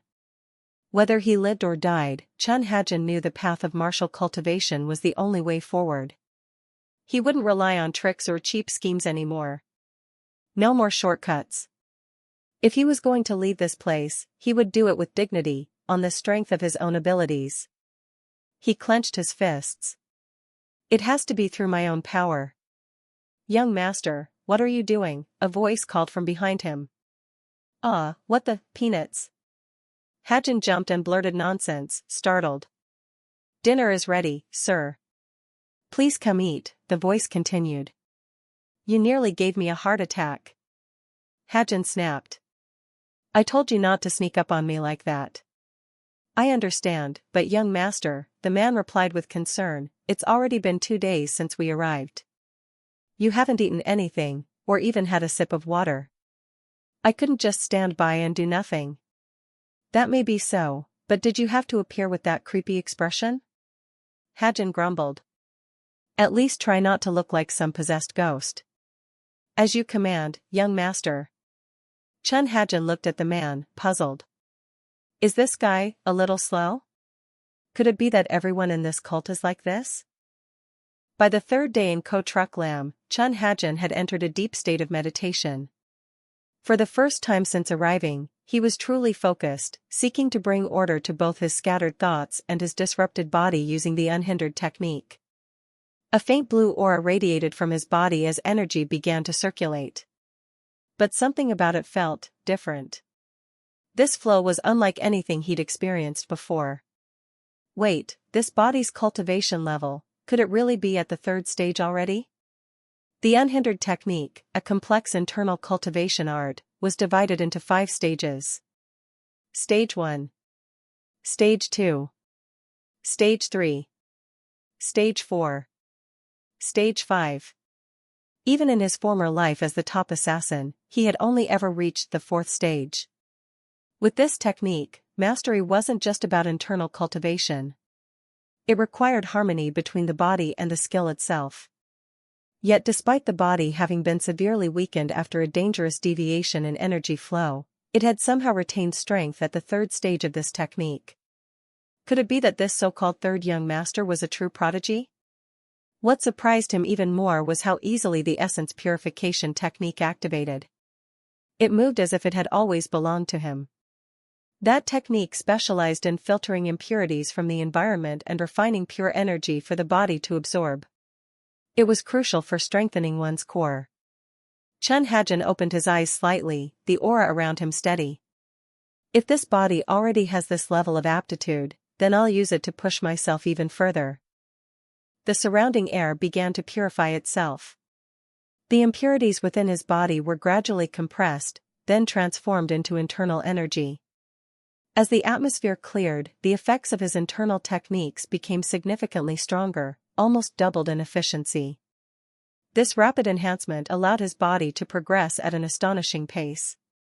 At this rate, I'll be able to reclaim my former martial strength far sooner than expected. Encouraged by his progress, Chun Hajin pushed his limits. Then let's break through to the fourth stage. His body, already at the threshold of the third level, began to surge with energy. In a moment of explosive release, a beam of radiant power shot skyward from Ko-Truk Lam. By the fifth day of his stay, Chun Hajin had successfully broken through to the fourth stage of the unhindered technique. Finally, my body feels fully restored. His internal organs and energy meridians were now more active and resilient than ever, even surpassing what was expected for his age. Ironically, the very environment he had once cursed was now proving to be the perfect place for recovery and growth. Even his hair had grown darker, a natural sign that his mental state had stabilized. In the past, descending into inner turmoil had drained his color, whitening his hair. But now, he felt rejuvenated. His appetite had returned, and every meal felt satisfying. Dongbo's cooking wasn't half bad either. Even chopping bamboo to build a fence had its therapeutic charm, though he'd been doing it in his sleep, oddly enough. And perhaps most important of all, many of the abilities he once wielded in his past life were beginning to return. Back in his previous life, the moment he earned the title of Death King was also when he awakened one of the deadliest instincts a killer could possess, an advanced sensory ability born from countless moments walking the line between life and death. Years of surviving in a world where hesitation meant death had sharpened his perception to a supernatural degree.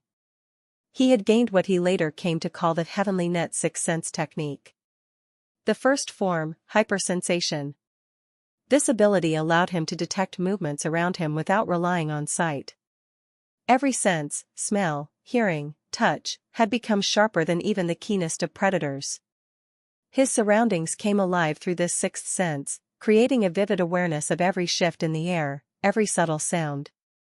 A faint grin formed on his lips. 5 days, and I've already made this much progress? And yet, a part of him hated how naturally he was adapting to this place. It was far too similar to how things had played out in his former life. Young master. Ack. Again? He nearly jumped. Don't sneak up on me like that. The meal is ready.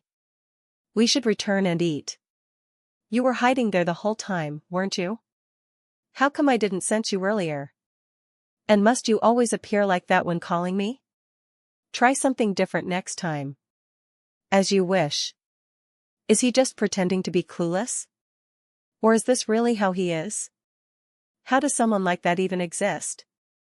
As he muttered in frustration, a massive bird with a single shade of red flew across the evening sky. Dusk was settling fast. Young master, the guard warned, once the sun sets, the creatures in this forest become far more aggressive. We really should head back now. Without another word, the two of them began walking toward their shelter, shadows growing longer around them as the wilderness stirred to life. By now, he had fully grasped the foundation of martial cultivation.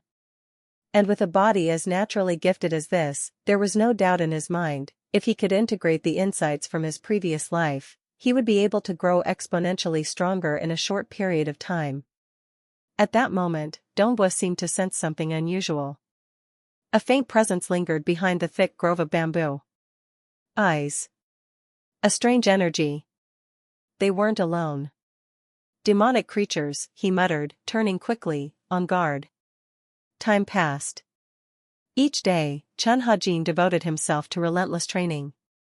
Thanks to the unhindered meridian art, an internal technique he had mastered in his former life, his movement techniques began to return.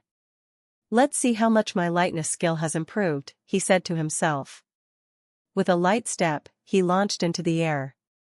A flash of motion, and he vanished from sight, reappearing at a distance. His speed had clearly increased. Two key martial arts from his past life had begun to reawaken.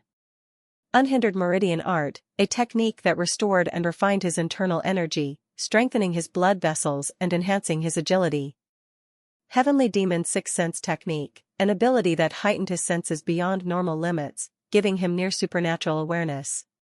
And this was just the beginning.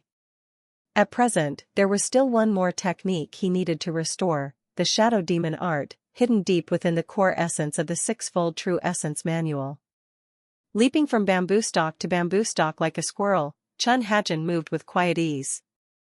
Once I've fully regained these three techniques, I should be more than ready to roam the martial world again. He landed lightly atop the bamboo canopy, gazing over the treetops. The path forward is clear, master all three techniques to their absolute limits. Once that's done, there won't be anyone in the martial world who can stand against me. But then a thought crept in. Wait, what happens if I cultivate the shadow demon art right here? This is the heavenly demon cult's territory, after all. And the one in charge is the heavenly demon himself. I wonder, what kind of demonic technique does he cultivate? Surely someone like him wouldn't settle for anything ordinary. I can't help but be curious. Still lost in thought, he bounced gently on a swaying tree branch before descending back toward his dwelling. Strange. I'm back, but where did that Ma Dongbua guy disappear to? As if summoned by the thought, the man appeared with a loud thud. You called for me, young master? Damn it, do you have to pop up like that? Fine, I've got a question for you. Please, ask whatever you wish. Among my senior brothers, has anyone ever successfully cultivated a demonic technique? The man hesitated for a moment before replying, not exactly, sir. But if you're asking whether any of them have ever grasped a high-level forbidden art, well, that's a different story. Dongbua stood there, confused, clearly not understanding what Chun Ha-jin meant. I'm afraid I don't quite follow, young master, he said apologetically. Forgive me if I'm lacking in comprehension. So he really doesn't get it. Does that mean no one's ever truly mastered a forbidden art around here? Chun Ha-jin thought to himself. It's nothing, he said casually. I was just wondering.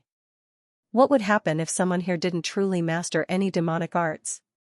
Dongbua hesitated. Well, young master, to remain in the cult and not cultivate a demonic art properly would be rather unusual. I can't speak for the lower-ranked followers, but if a young master or lady of the cult failed to show results, I'm quite sure the cult master wouldn't let it slide. That got Chun Ha-jin's full attention. Dongbua. Yes, sir? Head to the scripture repository and retrieve all the manuals related to demonic cultivation.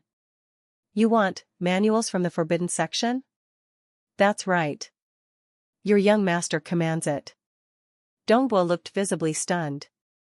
I understood. But, young master, didn't you already master those texts long ago? Or, is it that you're seeking to refine or reinterpret the teachings within them? Dongbua appeared hesitant, as though something had been weighing on his mind. Sir, may I ask something? He said at last. Because I've been by the young master's side day and night, there's something I've been wondering about, and I need to know for sure. He paused, then continued carefully. After the third young master lost control of his inner energy and fell into a demonic trance, when he finally woke up, was his mind still intact? Or has he become someone different? The elder raised an eyebrow at the question. That's not something I could answer with any certainty myself. Before the incident, the third young master had been a true martial prodigy, an unmatched talent in the cult's techniques. Yet at the same time, he was arrogant and self-centered, refusing to acknowledge those beneath him. After the incident, however, he seemed like a completely different person. Even the maids who served him could sense the shift. And then there was his calm, unhurried demeanor when leaving the demon judgment hall.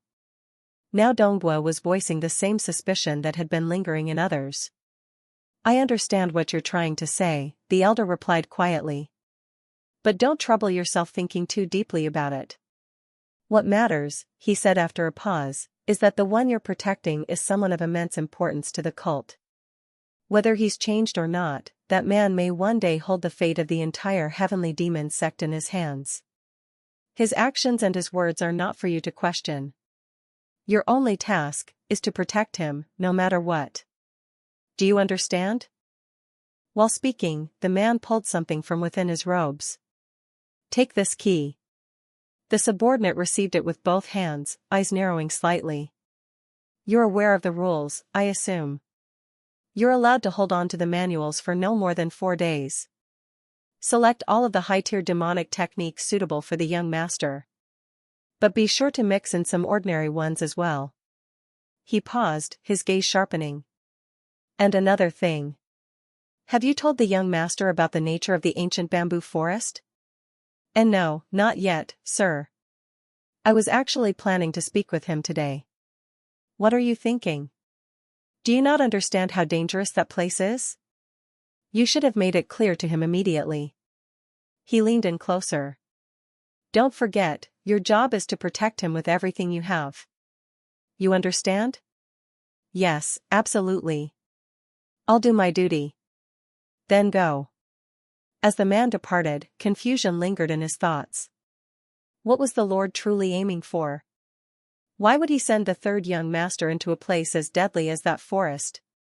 The ancient bamboo grove was infamous, even the top martial artists in the sect treated it with caution. That hadn't changed over the centuries. It was a place of extreme peril, a land of deadly fortune. For those blessed with fate, it offered miraculous opportunities. But for the unfortunate, touching its secrets meant certain death. No one could quite understand why the cult leader had already subjected the third young master to 2 trials in such a short span of time. And now, sending him into the ancient bamboo grove? It remained a mystery. All anyone could do was hope he would survive whatever awaited him there. Back inside the forest, the night had deepened. The moonlight filtered through the towering bamboo as Chun Ha-jin flipped through the collection of manuals piled before him. 17 manuals? He asked, incredulous. Yes, young master, Ma Donghua answered respectfully.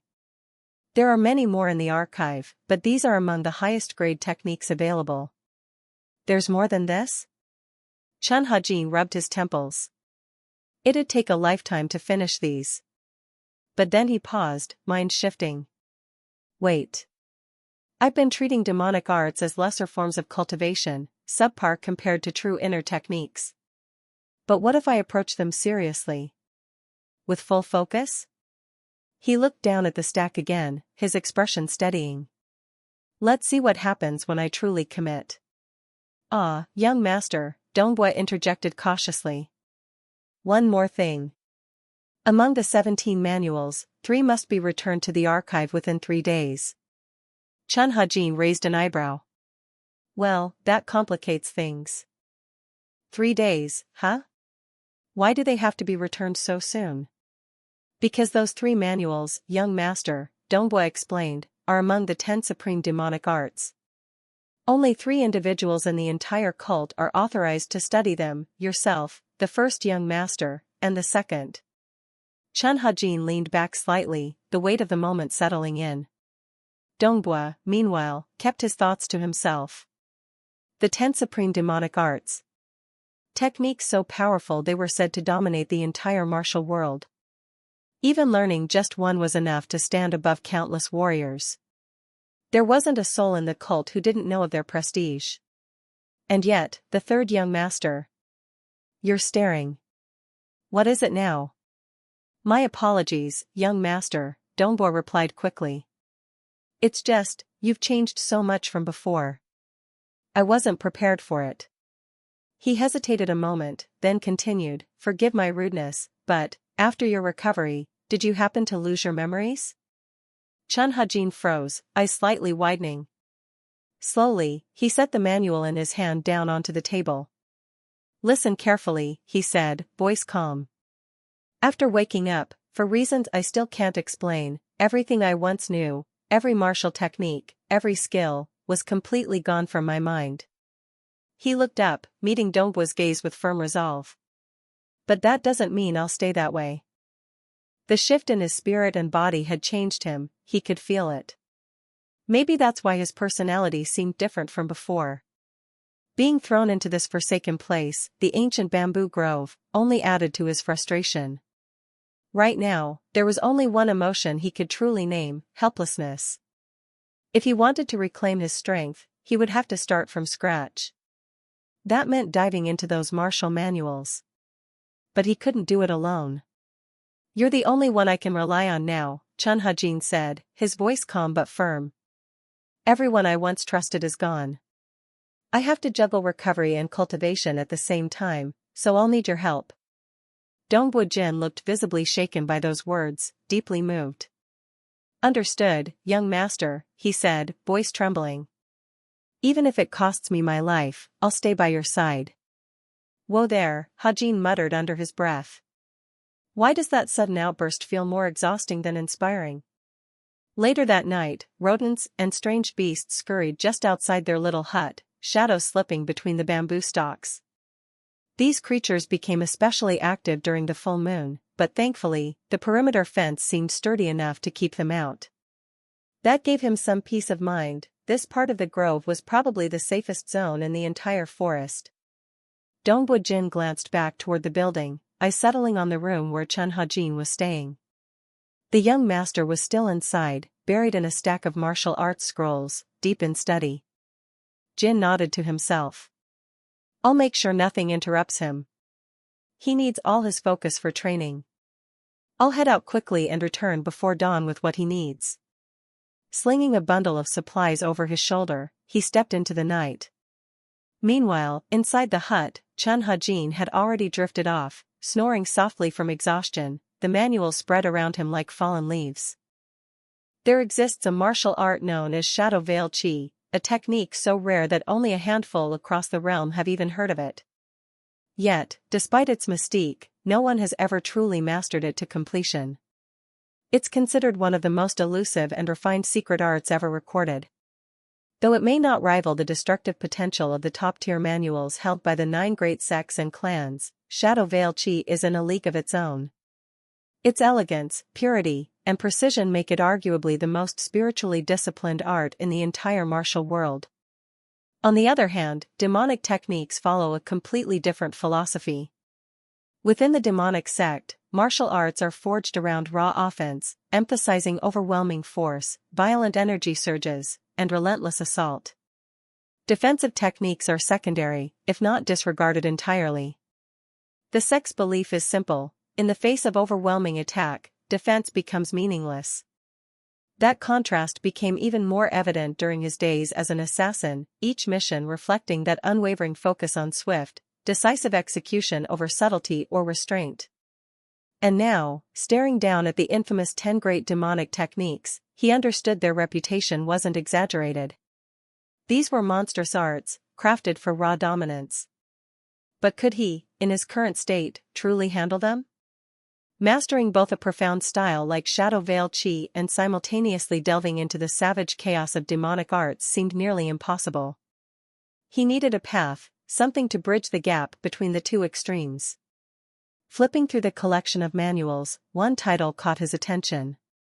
True Demon Art. This one might be a good starting point. The true demon art, together with the demon ring method, formed the very foundation upon which the 10 great demonic techniques were built.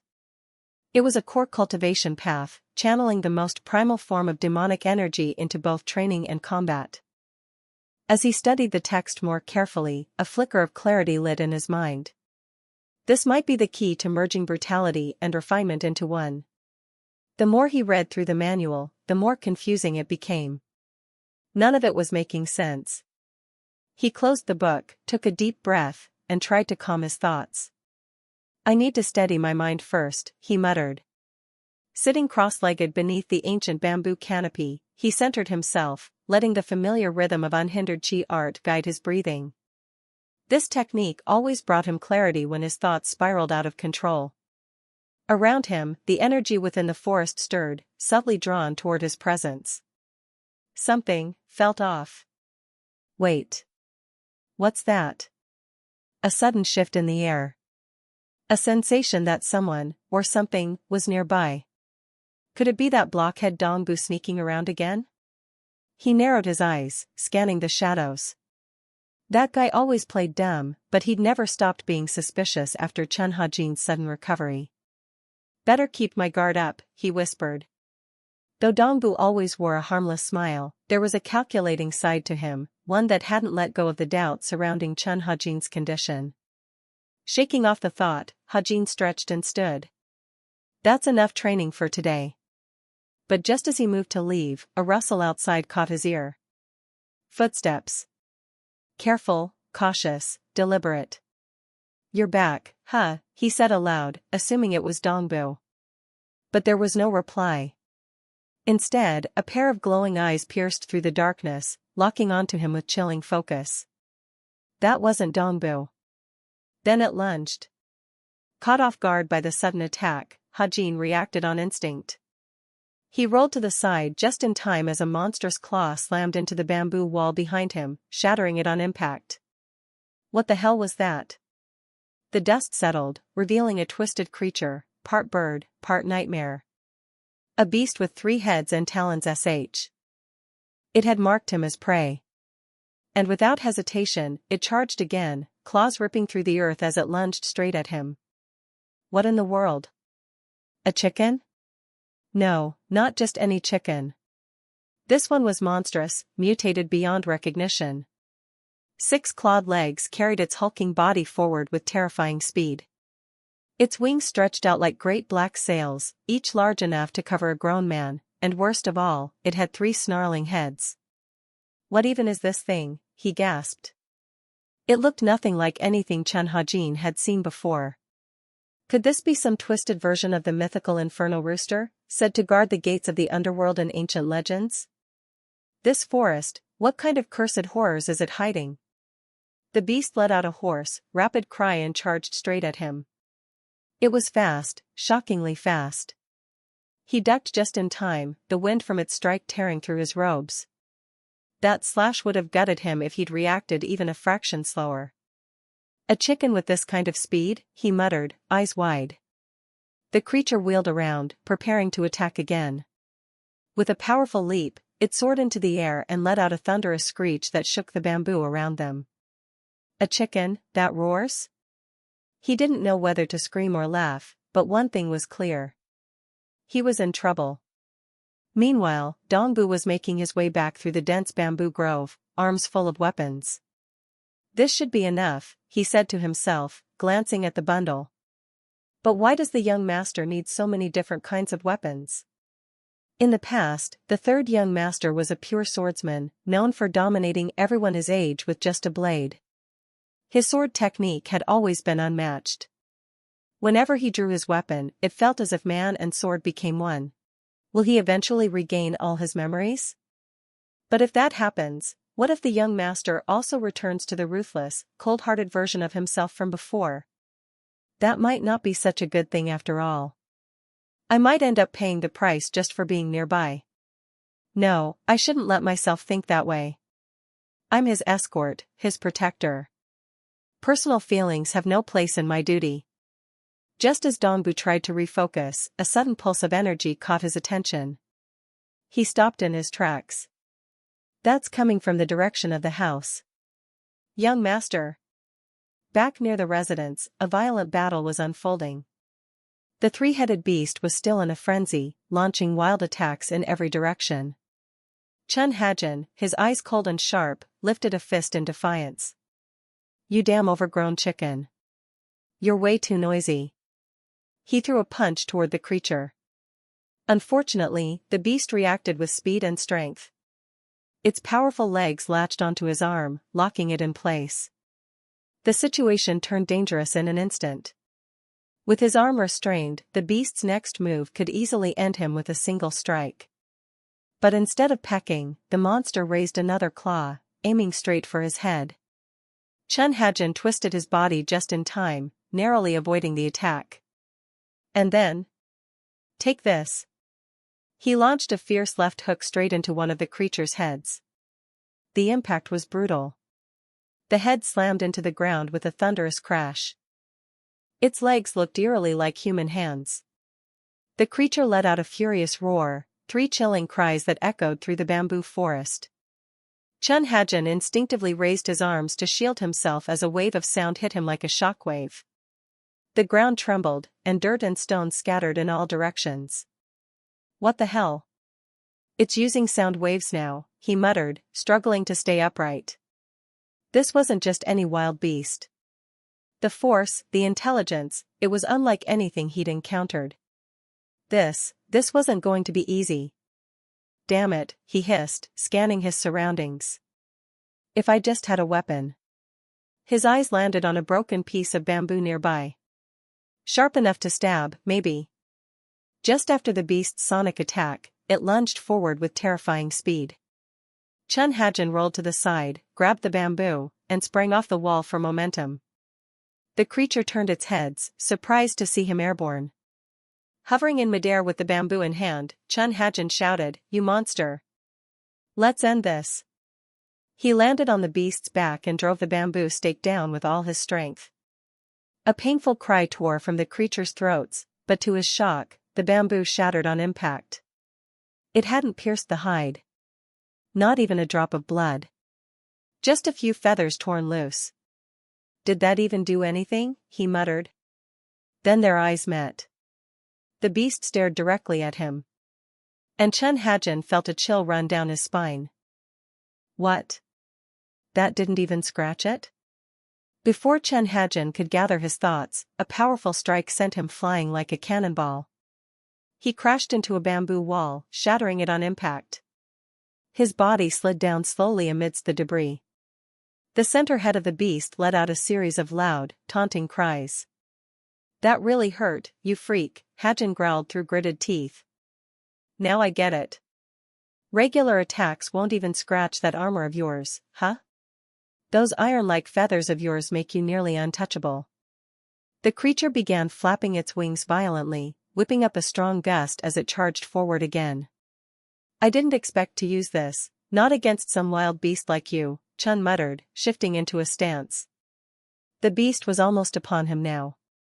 "There's no other choice." He pressed his palms together in a specific formation, as if unlocking something within himself. "All right then, let's dance, you oversized poultry." The monster screeched and lunged with fury, but something in Chun changed. A surge of energy erupted from his body. His eyes lit up like fire. This was it, Heavenly Net Sixth Sense technique, the second form, hyper-awareness. In that moment, Chun became a blur. The second form wasn't just about movement, it expanded his perception to its absolute peak. Time seemed to slow down as his mind accelerated. Every motion around him became painfully clear, giving him all the time he needed to respond. With incredible precision, he closed the distance without a trace of hesitation. And then, he found it. The weak spot. "This ends now." With a fierce cry, he launched his final strike, aiming directly at the vulnerable point he had just discovered. "Die already, you damn chicken." With both hands gripping 2 sharpened bamboo poles, Chun Hajin launched the first one straight into the creature's chest. The tip pierced through its dense feathers and found its mark. Not wasting a moment, he drove the second pole in with all the strength he could muster. That had to be the end of it. By the time Ma Dongbo returned, Chun was already seated on a rock, his body smeared with blood. Dongbo, holding a sword, looked around anxiously. "Young master, where are you?" "Over here," Chun's voice called out from the side of the yard. Dongbo quickly rushed over, his eyes widening at the sight of Chun and the fallen beast. You've returned, Chun said calmly, his tone fatigued. Young master, are you all right? That thing looks terrifying. Dongbo's gaze locked on the creature sprawled nearby.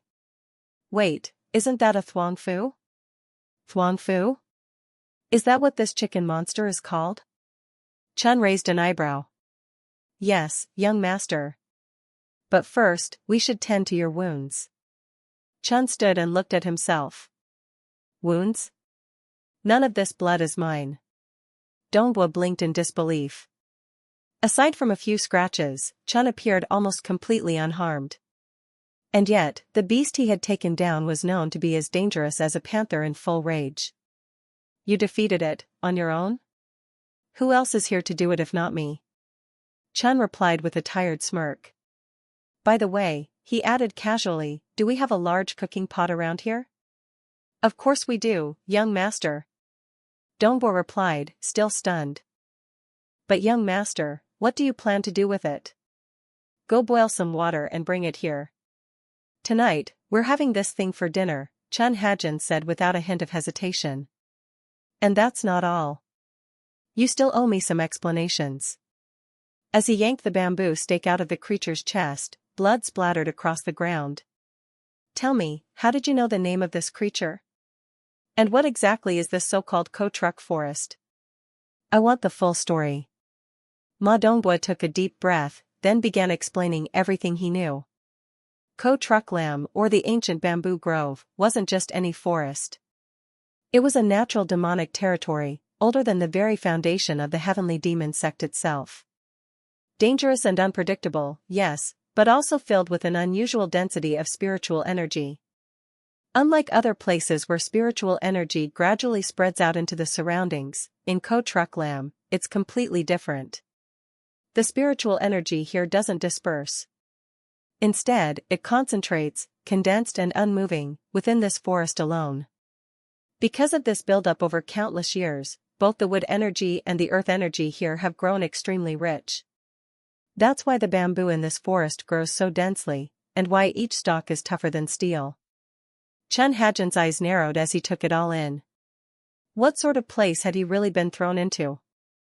You're saying the trees grow too fast and that shortens their lifespan? Hansen asked, raising an eyebrow.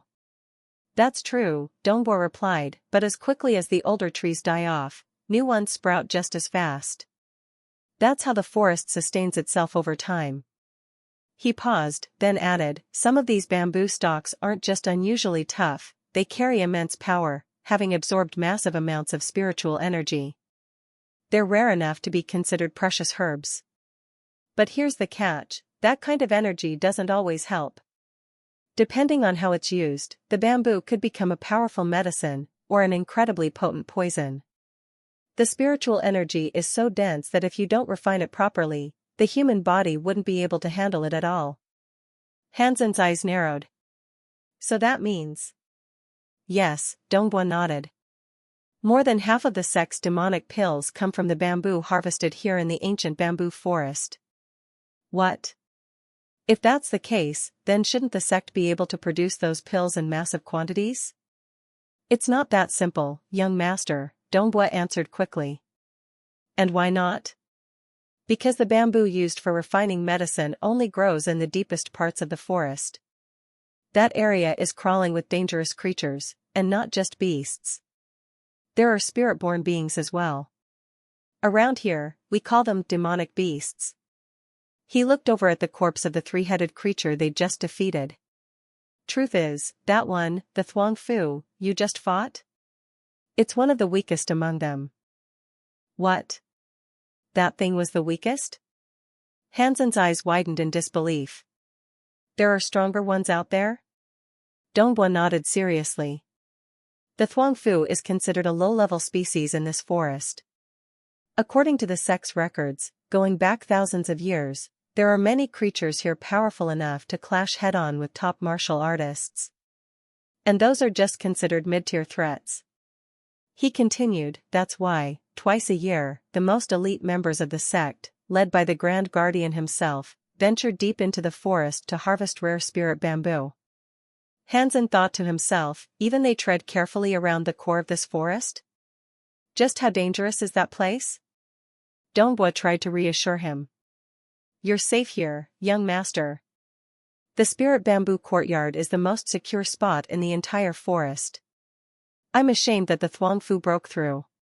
It must have been my arrogance that led to this. I failed to strengthen the barrier wall properly, and you were put at risk. Please forgive me. You've done well, Hansen said calmly. You already set up a solid 8-point formation outside the perimeter. That was smart. Don't be so hard on yourself. As a guard, you fulfilled your role. He stretched slightly and added, now stop brooding and sit down. Let's eat. I cooked it myself. Donghua sat down hesitantly, holding a bowl of steaming stew with a massive drumstick sticking out. He looked at it, uncertain. Did he really boil that monster and serve it for dinner? Is this even edible? What's the matter? Hansen asked. Afraid to take a bite? You're acting all tough, but when it comes to eating, you chicken out. Donghua gave a nervous laugh. It's fine, Hansen said with a smirk. It might not be as potent as spirit bamboo, but it's definitely on par with spiritual medicine. Go ahead. With that bit of reassurance, Donghua stopped hesitating and downed the bowl in one go. Master, would you mind if I had another bowl? Donghua asked, holding out his bowl with anticipation. Chun Hajin ladled more stew without a word, lost in thought. This forest is no joke. Why would the demon sect leader, Li Chong-sang, send me here of all places? Whatever the reason, I need to hurry up and complete my training. There's no time to waste. Between the two of them, the pot of stew was almost completely emptied. The protective formation surrounding the courtyard had been reinforced recently, and it showed. I think it's holding up pretty well now, Hajin said, glancing around. Young master, are you familiar with the 8-trigram formation? Donghua asked curiously. Not really, Hajin replied. I just took one look and figured it out. Wait, what? You figured it out just like that? Donghua blinked. But formation techniques are totally different from martial arts. Even a slight understanding isn't enough to make an accurate judgment. Donghua observed him quietly, a stream of thoughts running through his mind. Who exactly is this man? The more I learn about him, the more mystified I become. In just 3 days, he's managed to go through over 10 of the most complex manuals in the sect's collection. On top of that, he took down a Thuangfu beast while still recovering from injury. And somehow, he didn't even get a scratch. He might appear more easygoing than before, but when he gets serious, it's terrifying. Even though he lost all his martial arts due to that chi deviation, he's never once looked defeated or bitter. No, there's definitely something more to him than he lets on. As the sun rose the next morning, Chun Hajin sat quietly, deep in thought. He had been giving his all to master the demonic arts, but it was proving more difficult than expected. It made sense, this was his first time practicing such techniques in this lifetime, so it wasn't realistic to expect rapid progress. If he wanted to advance faster and become stronger, he couldn't afford to set aside the shadow trace technique, the very skill that earned him the title Phantom of the South in his past life. Shadow trace was unlike any other martial art. It hadn't been passed down through generations, it was a fragmented art developed from one of the 9 sects of the martial world. Its uniqueness lay in its incompleteness, a strength and a weakness at once. Then there was true demon arts, the foundation of all demonic martial techniques. The nature and effects of the art shifted depending on how it was cultivated, adapting to the practitioner's path. If he could use true demon arts to fill the gaps left by shadow trace, perhaps he could complete the technique entirely. It was like letting a drop of ink fall into a clear pool of water, everything would change. In the same way, demonic cultivation could alter the essence of an incomplete art. Especially in the case of true demon arts, which formed the root of the heavenly demon sect's entire martial system. No other method was more suitable for refining an unfinished skill like shadow trace. Perhaps this fusion, combining shadow trace, true demon arts, and the legacy of the heavenly demon sect, was no coincidence. This might be destiny. Now he needed to test whether the origins of demonic cultivation could truly merge with the hidden techniques of the 9 great clans. Training had officially begun. While Chun Hajin was deep in cultivation, outside the house, Ma Dongbua was busy tidying up. 10 days had already passed. Not once had Chun Hajin stepped outside. He had made it clear, no interruptions during his training. Still, Ma Dongbua couldn't help but glance at the closed room with concern. Just what is he doing in there? Inside, Chun Hajin was locked in intense concentration. He was attempting something no one else had ever done, merging 2 completely opposing forces. Could these 2 extremes truly become one? And then, it happened. The fusion succeeded. Not only that, it was perfectly balanced. Sweat dripped from his face as power surged through him like a tidal wave. Something had changed. The aura from the shadow trace technique began dissolving, seamlessly blending into the foundation of the true demon arts. The result? A force that carried the destructive power of shadow trace, yet softened by the stability and control of true demon arts. An overwhelming energy radiated from his body, shaking the air around him. This is the first time I've ever felt my blood and chi surge to their absolute limit across my entire body, he realized. What had been born here wasn't just a blend, it was something entirely new. A martial technique never before seen in the world of cultivation, forged by his own hands. Outside, Ma Dongbua staggered under the pressure of the unleashed aura. What kind of demonic energy is this? He wondered, barely able to stay upright. This new martial art was named by Chun Hajin himself, Shadow Demon True Art. Later, still within the dangerous expanse of the ancient bamboo forest, a monstrous ape came charging with terrifying speed. Its presence alone was enough to instill fear. Ma Dongbua didn't hesitate. One clean slash with his blade sent the beast tumbling. The creature was defeated instantly, but not without cost.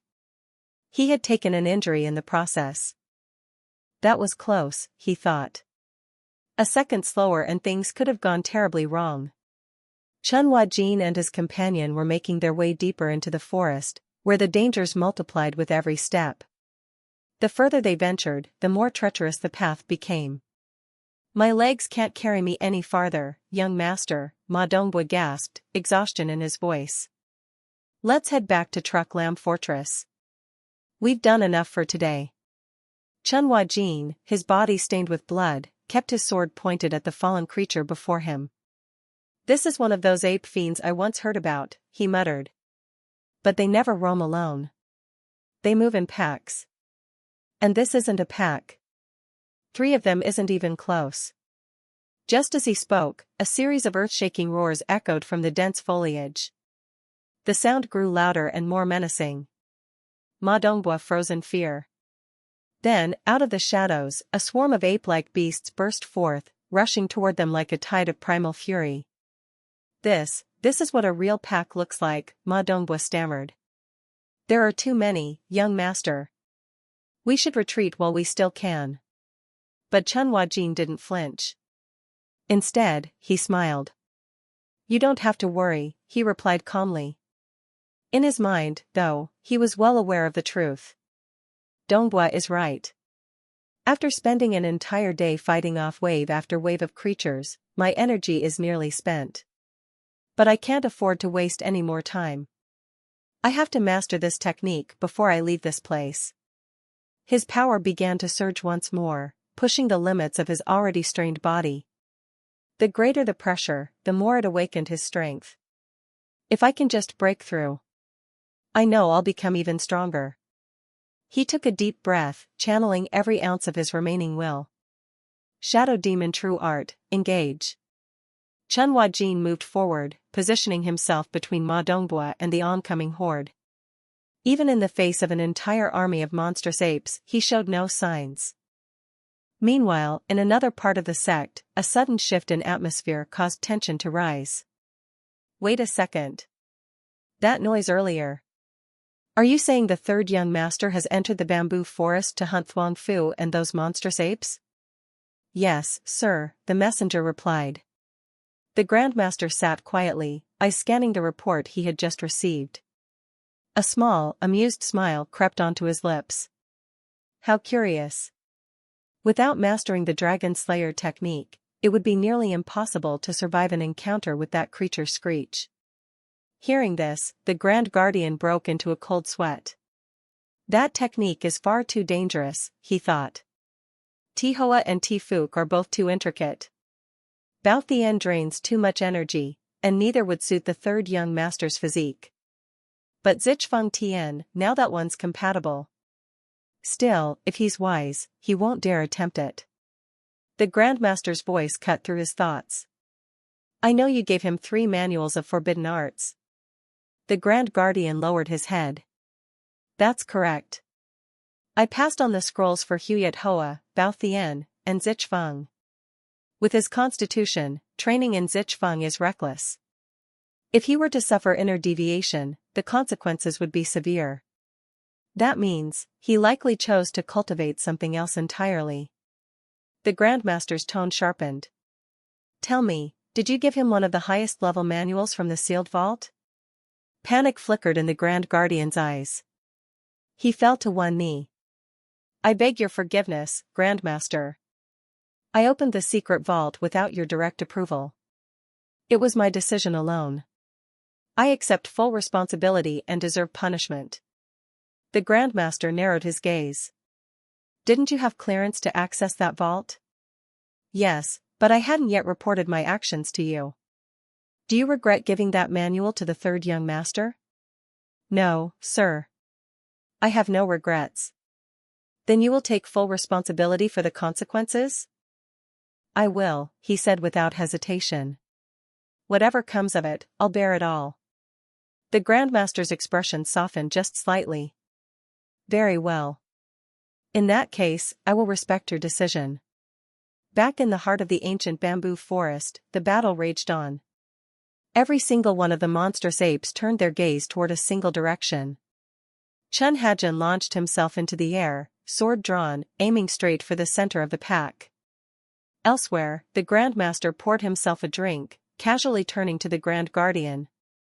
Just then, Chun Hajin brought his blade crashing down in the midst of the swarm. Do you know why fighting children can sometimes be more terrifying than fighting adults? His voice echoed in thought. It's because they don't know when to stop. They don't hesitate. They don't measure risk. And when they feel pride is worth the pain, they'll charge ahead no matter the cost. That moment, when a child lets go of ignorance and begins to understand what's truly at stake, that's the moment they step into adulthood. At the same time, another wave of apes barreled toward Ma Dongbua, who stood guarding the rear. Unlike Chen Hajin, who was deep in the melee, Dongbua had to defend alone. Sword in hand, he assumed a defensive stance. If they came all at once, he wouldn't stand a chance. Watch yourself, Ma Guardian. Chen Hajin's shout rang out. A burst of sword energy cut through the air, splitting the charging path in front of Dongbua. The monkeys screeched furiously as white dust filled the space between them. Don't just stand there staring. Chun called out. These furballs might look intimidating, but that's all they've got, just fur. The eerie agility granted by the Shadow Demon martial art proved perfectly suited for this kind of opponent. As Chun Hajin continued cutting through the horde with ease, he thought to himself. At this pace, I might just make it to the forest's deepest grounds after all. Just then, a strange, echoing gallop came crashing toward Ma Dongbua.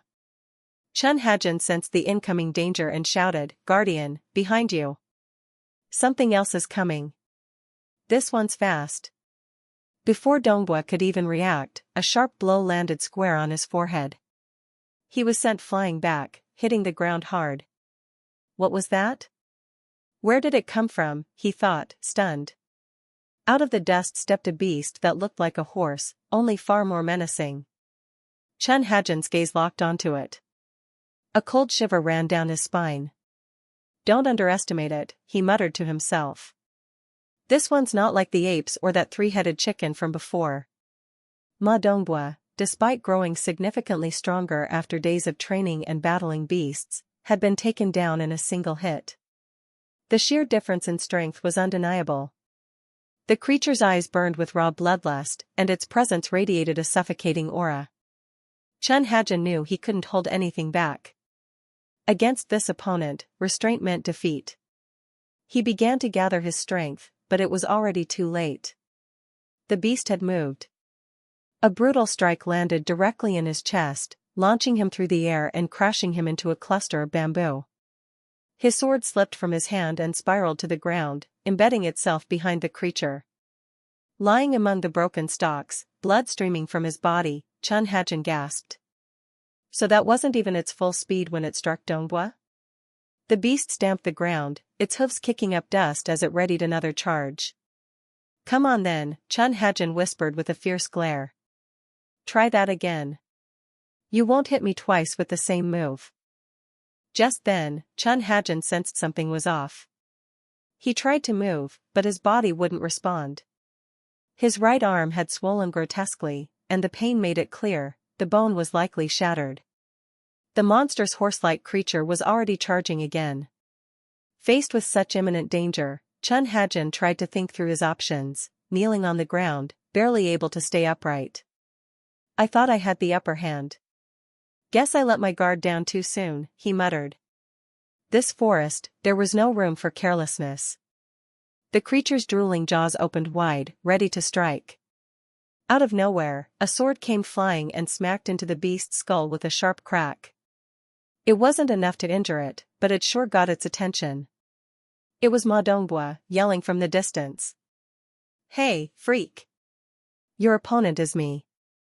Come and get it if you dare.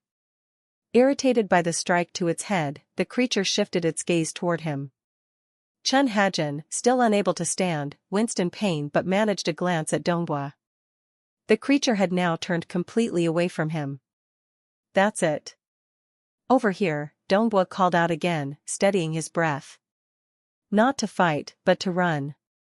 Because what they needed now wasn't a fair fight. It was a trap. And thankfully, they had one. The sound of pounding hooves echoed through the bamboo as the creature chased after Donghua. The guardian dashed through the forest, leading it straight toward a certain location. It was the very spot where he and Chun Hajin had set up a deep pit trap days earlier. The charging beast didn't slow down, and within seconds, the ground beneath it gave way. The trap activated perfectly, and it tumbled down with a thud. Ma Donghua landed just past the pit's edge, breathing heavily. Down below, the monstrous horse lay curled up, groaning in agony. He exhaled, the tension finally leaving his body. At last. That's one nightmare taken care of. The beast let out a sudden, blood-curdling roar, its entire body twitching as it sprang upright. In the blink of an eye, it lunged at the guardian, delivering a savage kick that knocked him flat. Foam dripped from its crooked jaws, and its crimson eyes were wild with fury, pure, mindless rage. Just as the creature's claws came crashing down, a shadow streaked into view. It was the third young master. His right arm still wrapped and broken, yet with his left hand, he gripped the sword tight. Channeling the last of his strength, he swung with all he had. The sword sliced clean through. In one swift motion, the beast's head hit the ground with a sickening thud. Moments later, Chun Hajin sat calmly on top of the monster's lifeless body, his breath heavy but his gaze unwavering. Hair tousled by the wind, blood staining his blade, he looked less like a wounded man and more like a warrior forged in battle. 8 months passed since that day, since the nightmare involving the fanged beast. Now the scene shifted to the guardian hall of the Heavenly Demon Sect. Inside was the captain of the 1st Guardian Unit, Li Hun-sang, massaging his forehead, visibly exhausted. You've worked hard, senior, said a calm voice nearby. It belonged to Qi Jiang, captain of the 2nd Guardian Unit, with sleek dark hair and a laid-back demeanor. Let me take this assignment, he continued. You should rest. Li Hun-sang shook his head. I appreciate it, but I'll go. The person under protection might feel uneasy with a new face. Besides, I'm due to depart in just over an hour. Qi Jiang crossed his arms. Isn't this visit from the master of the Demon Blade clan for a personal matter? Possibly, Hun-sang replied. I don't know the details. All I've heard is that he's a high-ranking figure with important business to discuss, likely with our upper council. Qi Jiang leaned in a little. Well, rumor has it. The Demon Sword clan was rumored to be preparing to send their eldest son to become the sect leader's disciple. What? To become the sect leader's disciple? Qi Jiang repeated, slightly raising his eyebrows. That's just a rumor I've picked up, he added quickly. There's no confirmation. Still, the implication of such a move couldn't be ignored. There's something else, he continued. Out of all the disciples outside the 7 great houses of the sect, only 2 are said to be completely loyal. And when it comes to unwavering loyalty, none surpass the Demon Sword clan. That would explain why the sect leader holds them in such high regard, Li Hunseng admitted. Exactly. At this point, their clan is considered one of the most powerful within the sect's ranks. But why would the sect leader suddenly decide to take in disciples? Li asked. And not just 1 or 2, there are supposedly 7 of them? I don't know the full story, Qi Jiang shrugged. Maybe only the sect leader understands the reason behind it.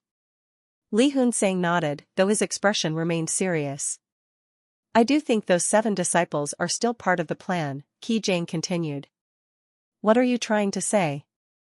I'm talking about the 3rd young master, Qi Jiang said quietly. Li Hunseng's face darkened at the mention. After he suffered a backlash from his inner energy and lost all his martial arts, the 3rd young master was sent to the ancient bamboo forest. Since then, he's been distant from the core leadership of the sect. You're walking on dangerous ground, Qi Jiang. But you know I'm not wrong. The ancient bamboo forest is extremely perilous. There's no telling when, or if, the 3rd young master will return. And if the sect leader refuses to summon him back. Qi Jiang paused. Then he could be left in that forest for the rest of his life. Li Hunseng's jaw tightened. With a sharp thud, he set his teacup down harder than. That's enough, he said coldly. You've said more than you should. You should be careful with what you say, Li Hunseng warned. If the wrong ears hear those words, it could cause problems. You're well aware that Captain Ma Dongbua of Unit 3 is absent because of the 3rd young master. Among all of us, he's the one who understands the ancient bamboo forest the best. The head of the Guardian Division sent him there personally to protect the young master. Doesn't that tell you something? You know how much the division head values him. Just then, a knock came at the door. It's me, Captain of Unit 1. May I come in? Captain of Unit 3? Li Hunseng stood up in surprise. Ma Dongbua is back? Let him in immediately. As Ma Dongbua stepped inside, even the sound of his footsteps hinted at what he had endured over the past 7 months. His boots were worn from long travel, and exhaustion clung to him like a shadow. Yet, despite his fatigue, there was something different, an intensity that hung in the air around him like the edge of a blade. The others rose to greet him, but their eyes widened with subtle alarm. From Ma Dongbua's presence radiated a chilling aura, thick with a sharp and unmistakable killing intent. It wasn't something he tried to suppress, it was simply there, deeply ingrained after months of surviving something most wouldn't walk away from. Even Li Hunseng and Qi Jiang, both seasoned captains, couldn't help but feel uneasy at the sheer weight of it. What's going on? That aura, is that killing intent? Could that really be Ma Dongbua? Qi Jiang muttered under his breath. Why is the pressure around him so intense? It's seeping out naturally, as if he can't even hide it anymore. What on earth did he go through during all those months? Ma Dongbua's clothes were torn and worn, giving him the rugged appearance of someone who had been living in the wild. His presence was silent but heavy as he stood facing the 2 captains. Captain Li Hunseng reached into a small pouch and pulled out a bundle of tea leaves. Will this much be enough? Yes, sir. This is more than enough, Ma Dongbua said respectfully, accepting the tea. Thank you for your generosity. But what do you need so much tea for? Li Hunseng asked, raising an eyebrow. It's for the 3rd young master, Ma Dongbua replied, carefully tucking the tea away. He mentioned he needed it for something important, so I came here to request it on his behalf. You really do go above and beyond for him, don't you? Ki Jang commented. That's just part of my duty, Ma Dongbua said with a calm smile. The more I take on, the more the young master can focus on his cultivation in peace. It's not difficult. In fact, I prefer it this way. Li Hunsang nodded thoughtfully. I know what kind of person you are. You've always been dependable. Go ahead, take it to him. We'll catch up another time when things aren't so busy. Yes, thank you both for everything, Ma Dongbo replied sincerely, bowing his head. As he turned to leave, Ki Jang looked at his worn figure with concern. You know, seeing how busy he is makes me worry about his health. Li Hunsang nodded. Agreed. Ma Dongbua, make sure to take care of yourself. You need to stay strong if you're going to keep supporting the young master. I appreciate your concern, truly, Ma Dongbua said with a warm nod before heading off. His silhouette faded into the distance, but the weight of his dedication lingered. Standing in silence, the two captains watched him go. You felt it too, didn't you? Ki Jang asked, breaking the quiet. Yes, Li Hunsang replied. His presence has changed. His energy, stronger, sharper than before. It's clear he's been through a lot in the Ko-Truck forest. Protecting the third young master wasn't easy. But perhaps that's exactly what helped him grow, Ki Jang added. He's changed. I think he's on his way to reaching a new level as a guardian. I hope so, Li Hunsang said with certainty. With his temperament, I believe he'll rise even higher. Meanwhile, deep within the bamboo forest, Ma Dongbua moved swiftly through the trees, heading back toward the truck pavilion. His pace was quick, his body light and agile. I really have gotten faster, he thought. My cultivation has made serious progress since coming to this forest with the young master. It's thanks to his guidance, and everything we've endured together. Every hardship I faced in this place has made me stronger in ways I never imagined. While sprinting through the forest, Ma Dongbua suddenly came to a stop. Something had stirred in the tall grass nearby. He narrowed his eyes, sensing movement, subtle, almost silent. That wasn't how the usual beasts of the Ko-Truck forest moved. This was different. Too light. Too controlled. What could that be, he muttered, slipping into a defensive stance. Whatever it was heading his way, and fast. Then, just as he braced to strike, he froze in surprise. What? That's the young master? Indeed, Chun Hajin emerged from the thicket, completely at ease. Oh, Ma Dongbua. You're back already? Got the tea leaves? Ma Dongbua blinked, dumbfounded. Young master? What are you doing out here? I told you not to leave the truck pavilion. If anything happened to you, how could I possibly face the consequences? And why were you out here hunting beasts again? It's far too dangerous to go alone. Chun Hajin waved a hand dismissively. I was getting restless just sitting around. Decided to take a little walk, and ran into this thing. Since we'd met before, I figured I'd finish what it started. He glanced down at the creature he'd defeated, clearly proud of himself. Last time, one of these gave me more trouble than I'd like to admit, he added casually. No way I was letting it off the hook this time. Anyway, we've got fresh meat for tonight. How lucky is that? He turned to Ma Dongbua with a grin. Go get the fire ready and heat some water. I'll bring our dinner back. He stood there, confused.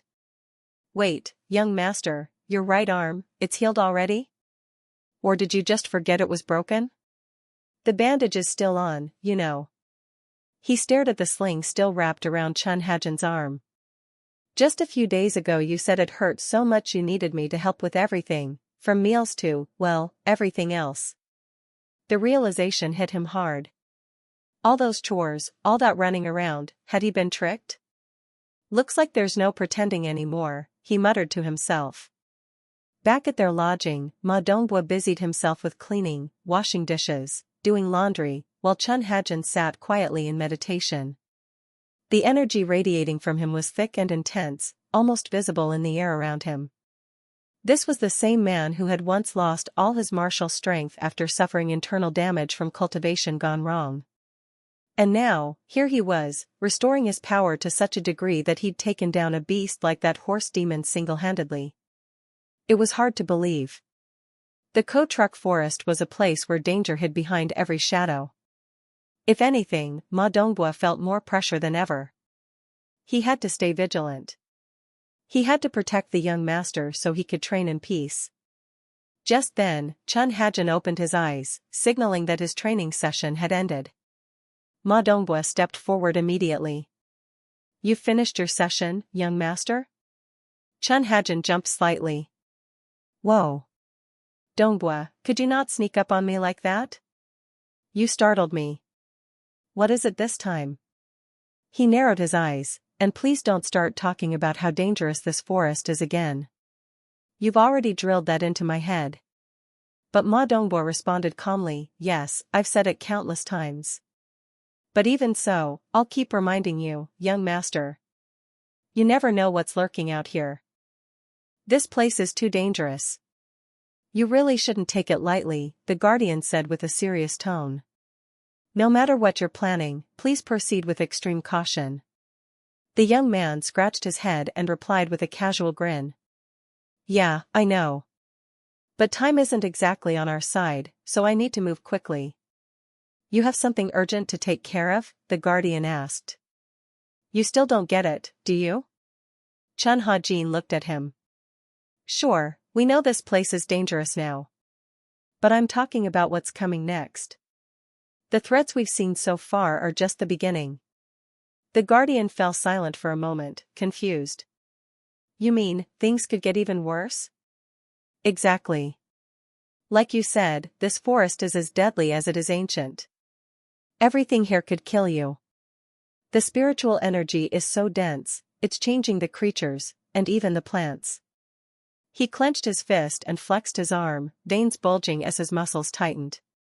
"And humans aren't immune to that change either. Look at me. But this isn't just the result of the energy alone," he added. "It's the result of training too.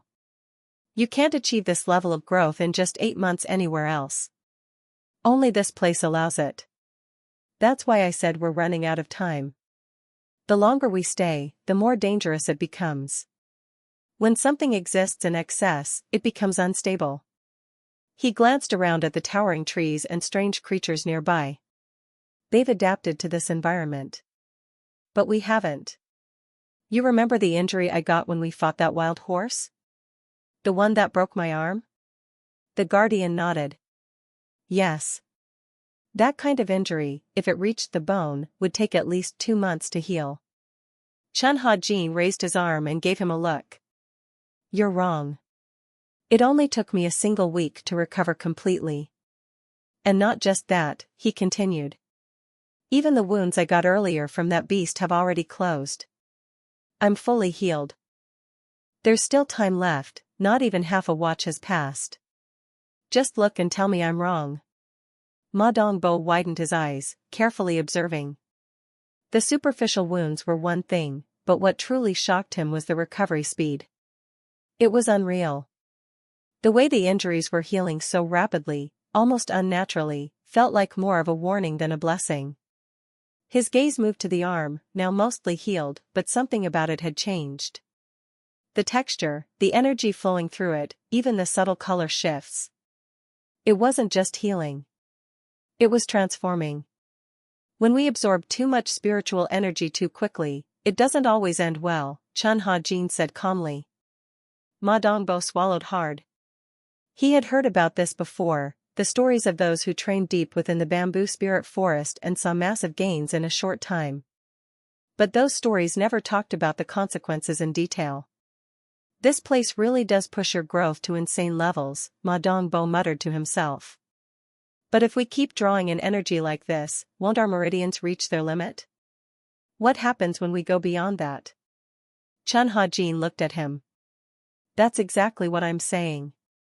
The more we take in, the harder it is to control. I estimate I can stay here for another 3 months at most. After that, my body won't be able to manage the spiritual flow anymore. So we need to finish what we came here to do and leave.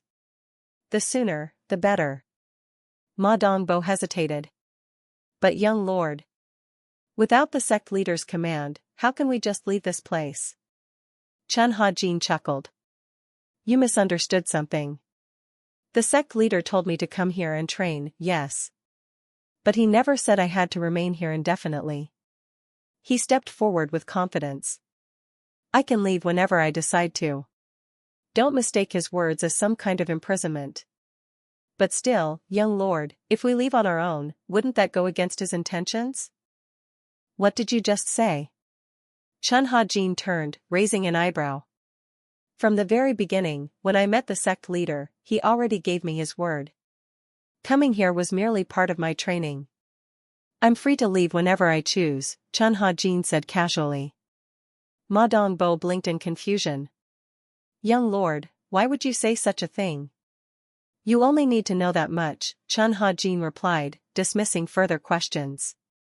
We're almost at the innermost part of the ancient bamboo forest. Just a bit farther now. Is that the same place the Grand Protector used to gather the spirit bamboo? That's right. And within the next 3 months, we must reach it no matter what. As the scene fades, the setting shifts to another location, a luxurious chamber belonging to the fourth young lord. Surrounded by attendants, he lounges in a large bath while being pampered. He sighed, clearly irritated. So that brat is still alive, huh? I can't believe it. Even after everything, he survived? He frowned deeply. Master told me clearly. A martial artist who hasn't reached the heavenly demon state shouldn't be able to endure more than 3 months in the ancient bamboo forest. That forest was a gift from the heavens for cultivation. But it was also a place where countless elite warriors from our sect had lost their lives. The fourth young lord narrowed his eyes. Why did Master summon me this time? What is he planning? As if reading his thoughts, a voice interrupted him. You don't seem too pleased. Is it because of the third young lord? Cold sweat formed on his forehead as he heard the sect leader's voice echo through his mind. Yes, master. A low chuckle followed. I knew it. One can never truly predict the thoughts of the demon sect leader. He had allowed his closest subordinates to compete and clash freely, without ever stepping in. That alone made the message from Master quite clear. If he wanted to inherit the position of successor, then he would have to defeat that brat. Was that truly Master's intention? The more he thought about it, the more uneasy he felt. It was impossible to guess what his master was really planning. Lai Qionsang spoke again, his voice calm yet firm. That kid seems more capable than I expected. He was referring to that cursed Coiang. After his recovery from going berserk, not only did he survive the poison that was meant to kill him, but somehow his strength skyrocketed. He had become powerful enough to survive in the ancient bamboo forest far longer than anyone had predicted. How was that even possible? No matter. He would be summoned back to the sect soon enough. The fourth young lord's eyes widened in shock. That was the last thing he had expected. So this is what the latest summons was really about? Snapping back to the present, he rose from his seat, his rage bubbling to the surface. All his careful planning, all his schemes, wasted in an instant. If that bastard Coiang dares return, then his fate is sealed.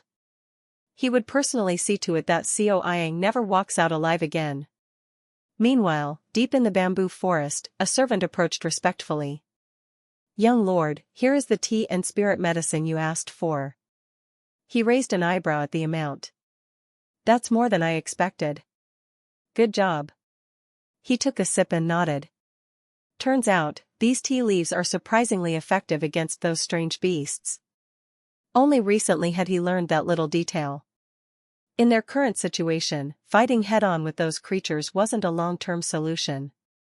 The smarter move would be to avoid them whenever possible and conserve strength. This would definitely make things easier. From what he recalled, branches of the demonic sect in Yunnan had an abundant supply of this kind of tea and spiritual medicine. So, you plan to use these tea leaves to drive away the earth beasts, young lord? Something like that, he replied, a sly grin forming on his lips. There will be a time when we need them. You've done a great job, he added sincerely. If possible, next time, I'll ask you to go to the sect again and gather more of this tea for me. The guard nodded but looked slightly uneasy. Of course, I'll try. But I can't promise I'll succeed next time. Why is that? Is there an issue? Well, the guard explained, my 2 senior brothers mentioned it before. The tea leaves of the sect are quite valuable. They're not just for brewing. They're used for various purposes like fortifying the body or preparing restorative medicine for the higher ranks. It's not something that's always in large supply, so it might not be available every time. The young lord fell silent for a moment, digesting this new information. So you're saying the tea is actually medicinal? Not just a drink, but something that can help heal or restore the body? Exactly. That's what I meant. Here, young lord. Please drink, the guard said as he carefully handed over the warm tea. He took it slowly, cautious of the heat, and as the scent reached him, a memory stirred, lying in bed during his long recovery. Could it be? This might be the same tea they used during those 3 months after his chi had gone berserk. Maybe this is what helped him recover. But then, another thought crept into his mind. What if this wasn't entirely helpful? He now understood something crucial. This tea, or perhaps the spiritual medicine it was brewed with, could purge impurities from the body. That sounded beneficial at first. However, cleansing the body in such a way also consumed a large amount of one's internal energy. If someone was already full of vitality, it would be excellent. But during recovery, when one's life force was weak, this kind of medicine could actually be harmful. His expression darkened slightly as he thought it over. So the medicine he had been given during those months wasn't purely for healing. In fact, it may have weakened him further. Was that intentional? He clenched the cup a bit tighter. That physician, perhaps he wasn't trying to help after all. There might have been a purpose behind it. A dangerous one. Only someone with exceptional medical skills could have crafted such a prescription. He narrowed his eyes. Hey, Ma Donghua. Are you familiar with the unique acupuncture technique of our sect? Of course I am, young lord, the man replied confidently. It's a method exclusive to our sect. By inserting silver needles into specific acupoints and muscles, it balances the body's internal energy and promotes circulation. I've experienced it myself a few times before. It really helps clear blockages and leaves you feeling refreshed. Just then, the young lord's expression shifted. Young lord, is something wrong? His mind was racing. They gave him medicine that depleted his energy, even though he had just recovered. And then followed up with acupuncture that suppressed the body's strength? That was no ordinary treatment. That was sabotage. Someone had clearly tried to weaken him deliberately. But who? There was no way that back-alley physician would dare do such a thing on his own. He must have been acting under someone's orders. Could it be one of the sect leader's direct disciples? Only members of the Crimson Serpent family would even be allowed to work in the sect's medical division. And if that was the case, then there was only one possible connection. The girl from the Crimson Serpent clan. She was the younger sister. After regaining consciousness, the first person he encountered was that maid. That alone raised suspicion. Was it possible that the 2 aides serving the 4th young lord were the ones orchestrating all of this? Maybe they felt threatened by his growing influence and decided to act first. The scene shifts. Young lord, I brought the tea you requested. He accepted the cup but ignored it for now. Tell me something, he said, narrowing his gaze. Do you know which place within our sect is the most difficult to access?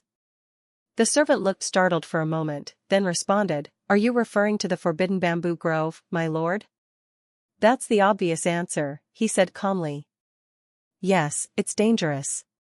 Even senior elders and skilled warriors can't enter without the sect leader's permission.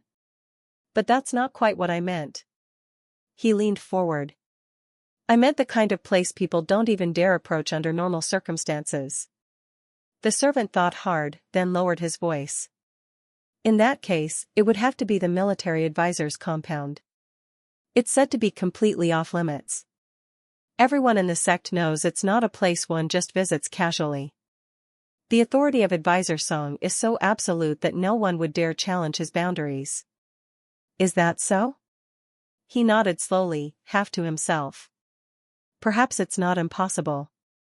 Official routes may be closed, but I don't need to go through the front gate. He set down the cup, a spark of calculation in his eyes. Advisor Song held real power within the sect. And real power always came with secrets worth uncovering. The man was known for his sharp mind and strategic thinking. It was largely thanks to him that their sect had managed to maintain such a strong presence in the martial world. Yet, oddly enough, there was nothing particularly special about his residence. The reason people kept their distance wasn't due to the structure itself, but because the sect leader had issued a direct order. Most disciples simply respected that and didn't dare disturb him. There were still many aspects of the sect that someone like him couldn't fully comprehend. So then, young lord, what place could possibly be more mysterious than that? The servant asked.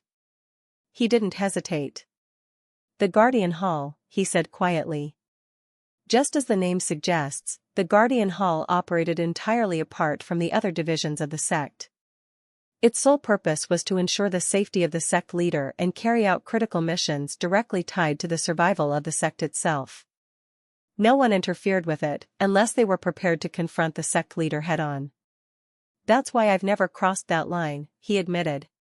But that decision, that hesitation, was a mistake. A serious one. One I won't repeat.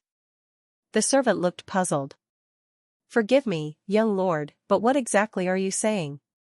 At that moment, the fourth young lord rose to his feet, eyes filled with fire. Seo Young is still alive. What? The servant was clearly shaken. But how is that possible? He was exiled to the bamboo grove months ago. That's what we all thought, he said, voice low. But I've heard rumors. Apparently, he had a bodyguard with him, someone who knew the terrain of that place better than anyone else. That may be the reason the bastard survived all this time. That was my mistake. If I had been more thorough and decisive back then, that punk Seo Young would be pushing up daisies by now. But young lord, this whole thing sounds absurd, the attendant said, frowning. Everyone knows how deadly the ancient bamboo forest is. Even elite warriors and high-ranking protectors tread carefully when assigned there. That kid had no real skills. How could he possibly survive in a place like that? He paused, lost in thought.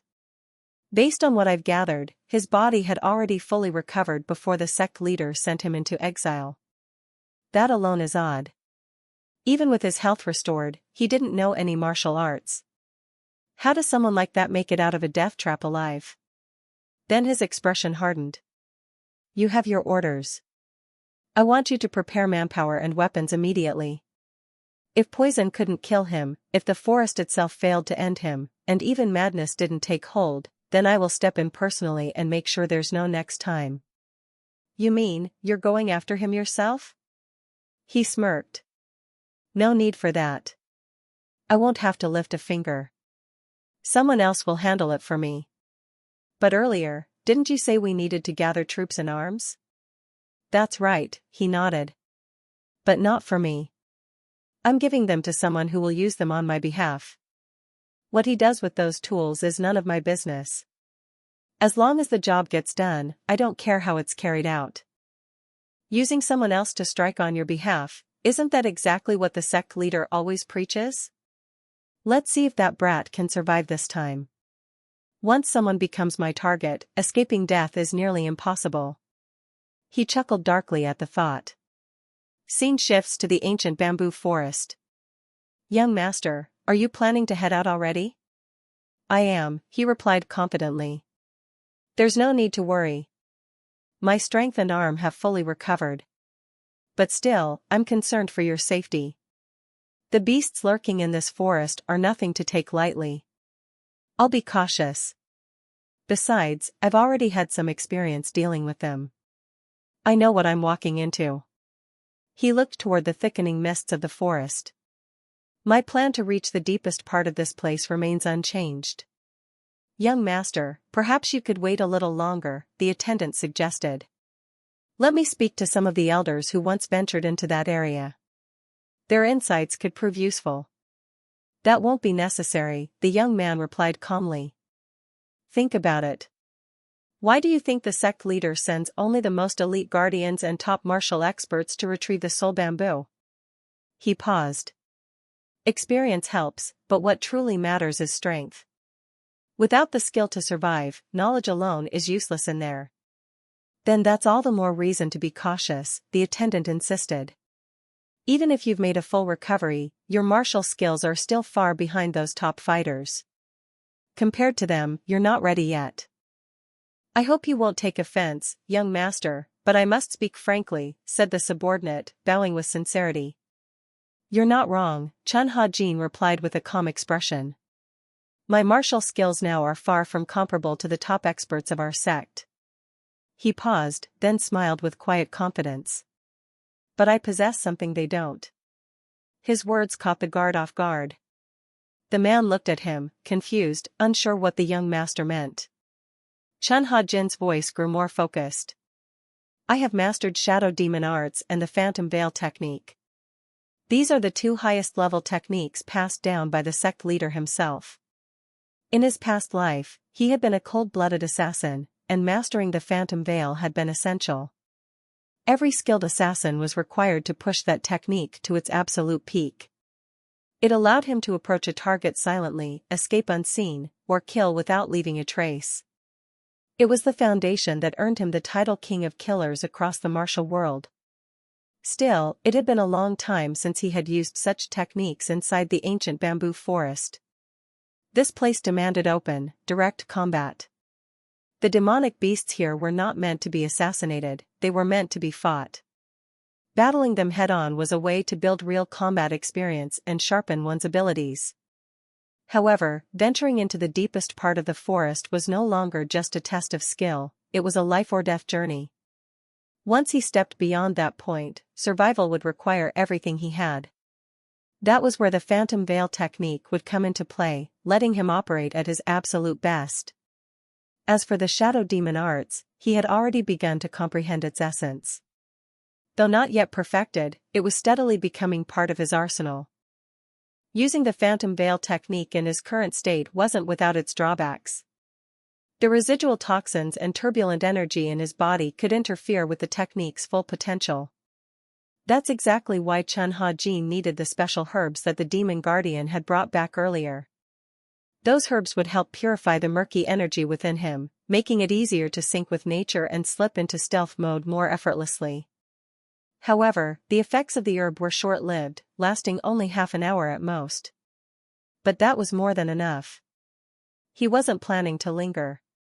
He needed to reach the deepest part of the ancient bamboo forest before that time ran out. With his decision firm, Chun Ha-jin began his journey forward. Before taking off completely, he looked back. I'll be back soon, Ma Dongbo. Just as he turned to move, the young demon boy suddenly stepped in front of him, blocking his path. Young master, he said quickly.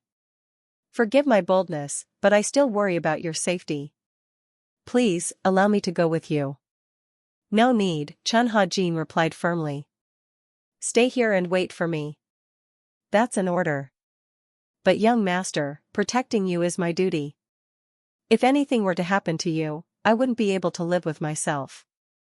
I'd rather you just kill me here than leave me behind. Chun Ha-jin stared at him in silence for a brief moment. He let out a quiet sigh. You're too stubborn for your own good. Fine, but you can only accompany me halfway. You're not going any deeper. It's far too dangerous, and your presence could compromise my movements. Understood, young master. Thank you.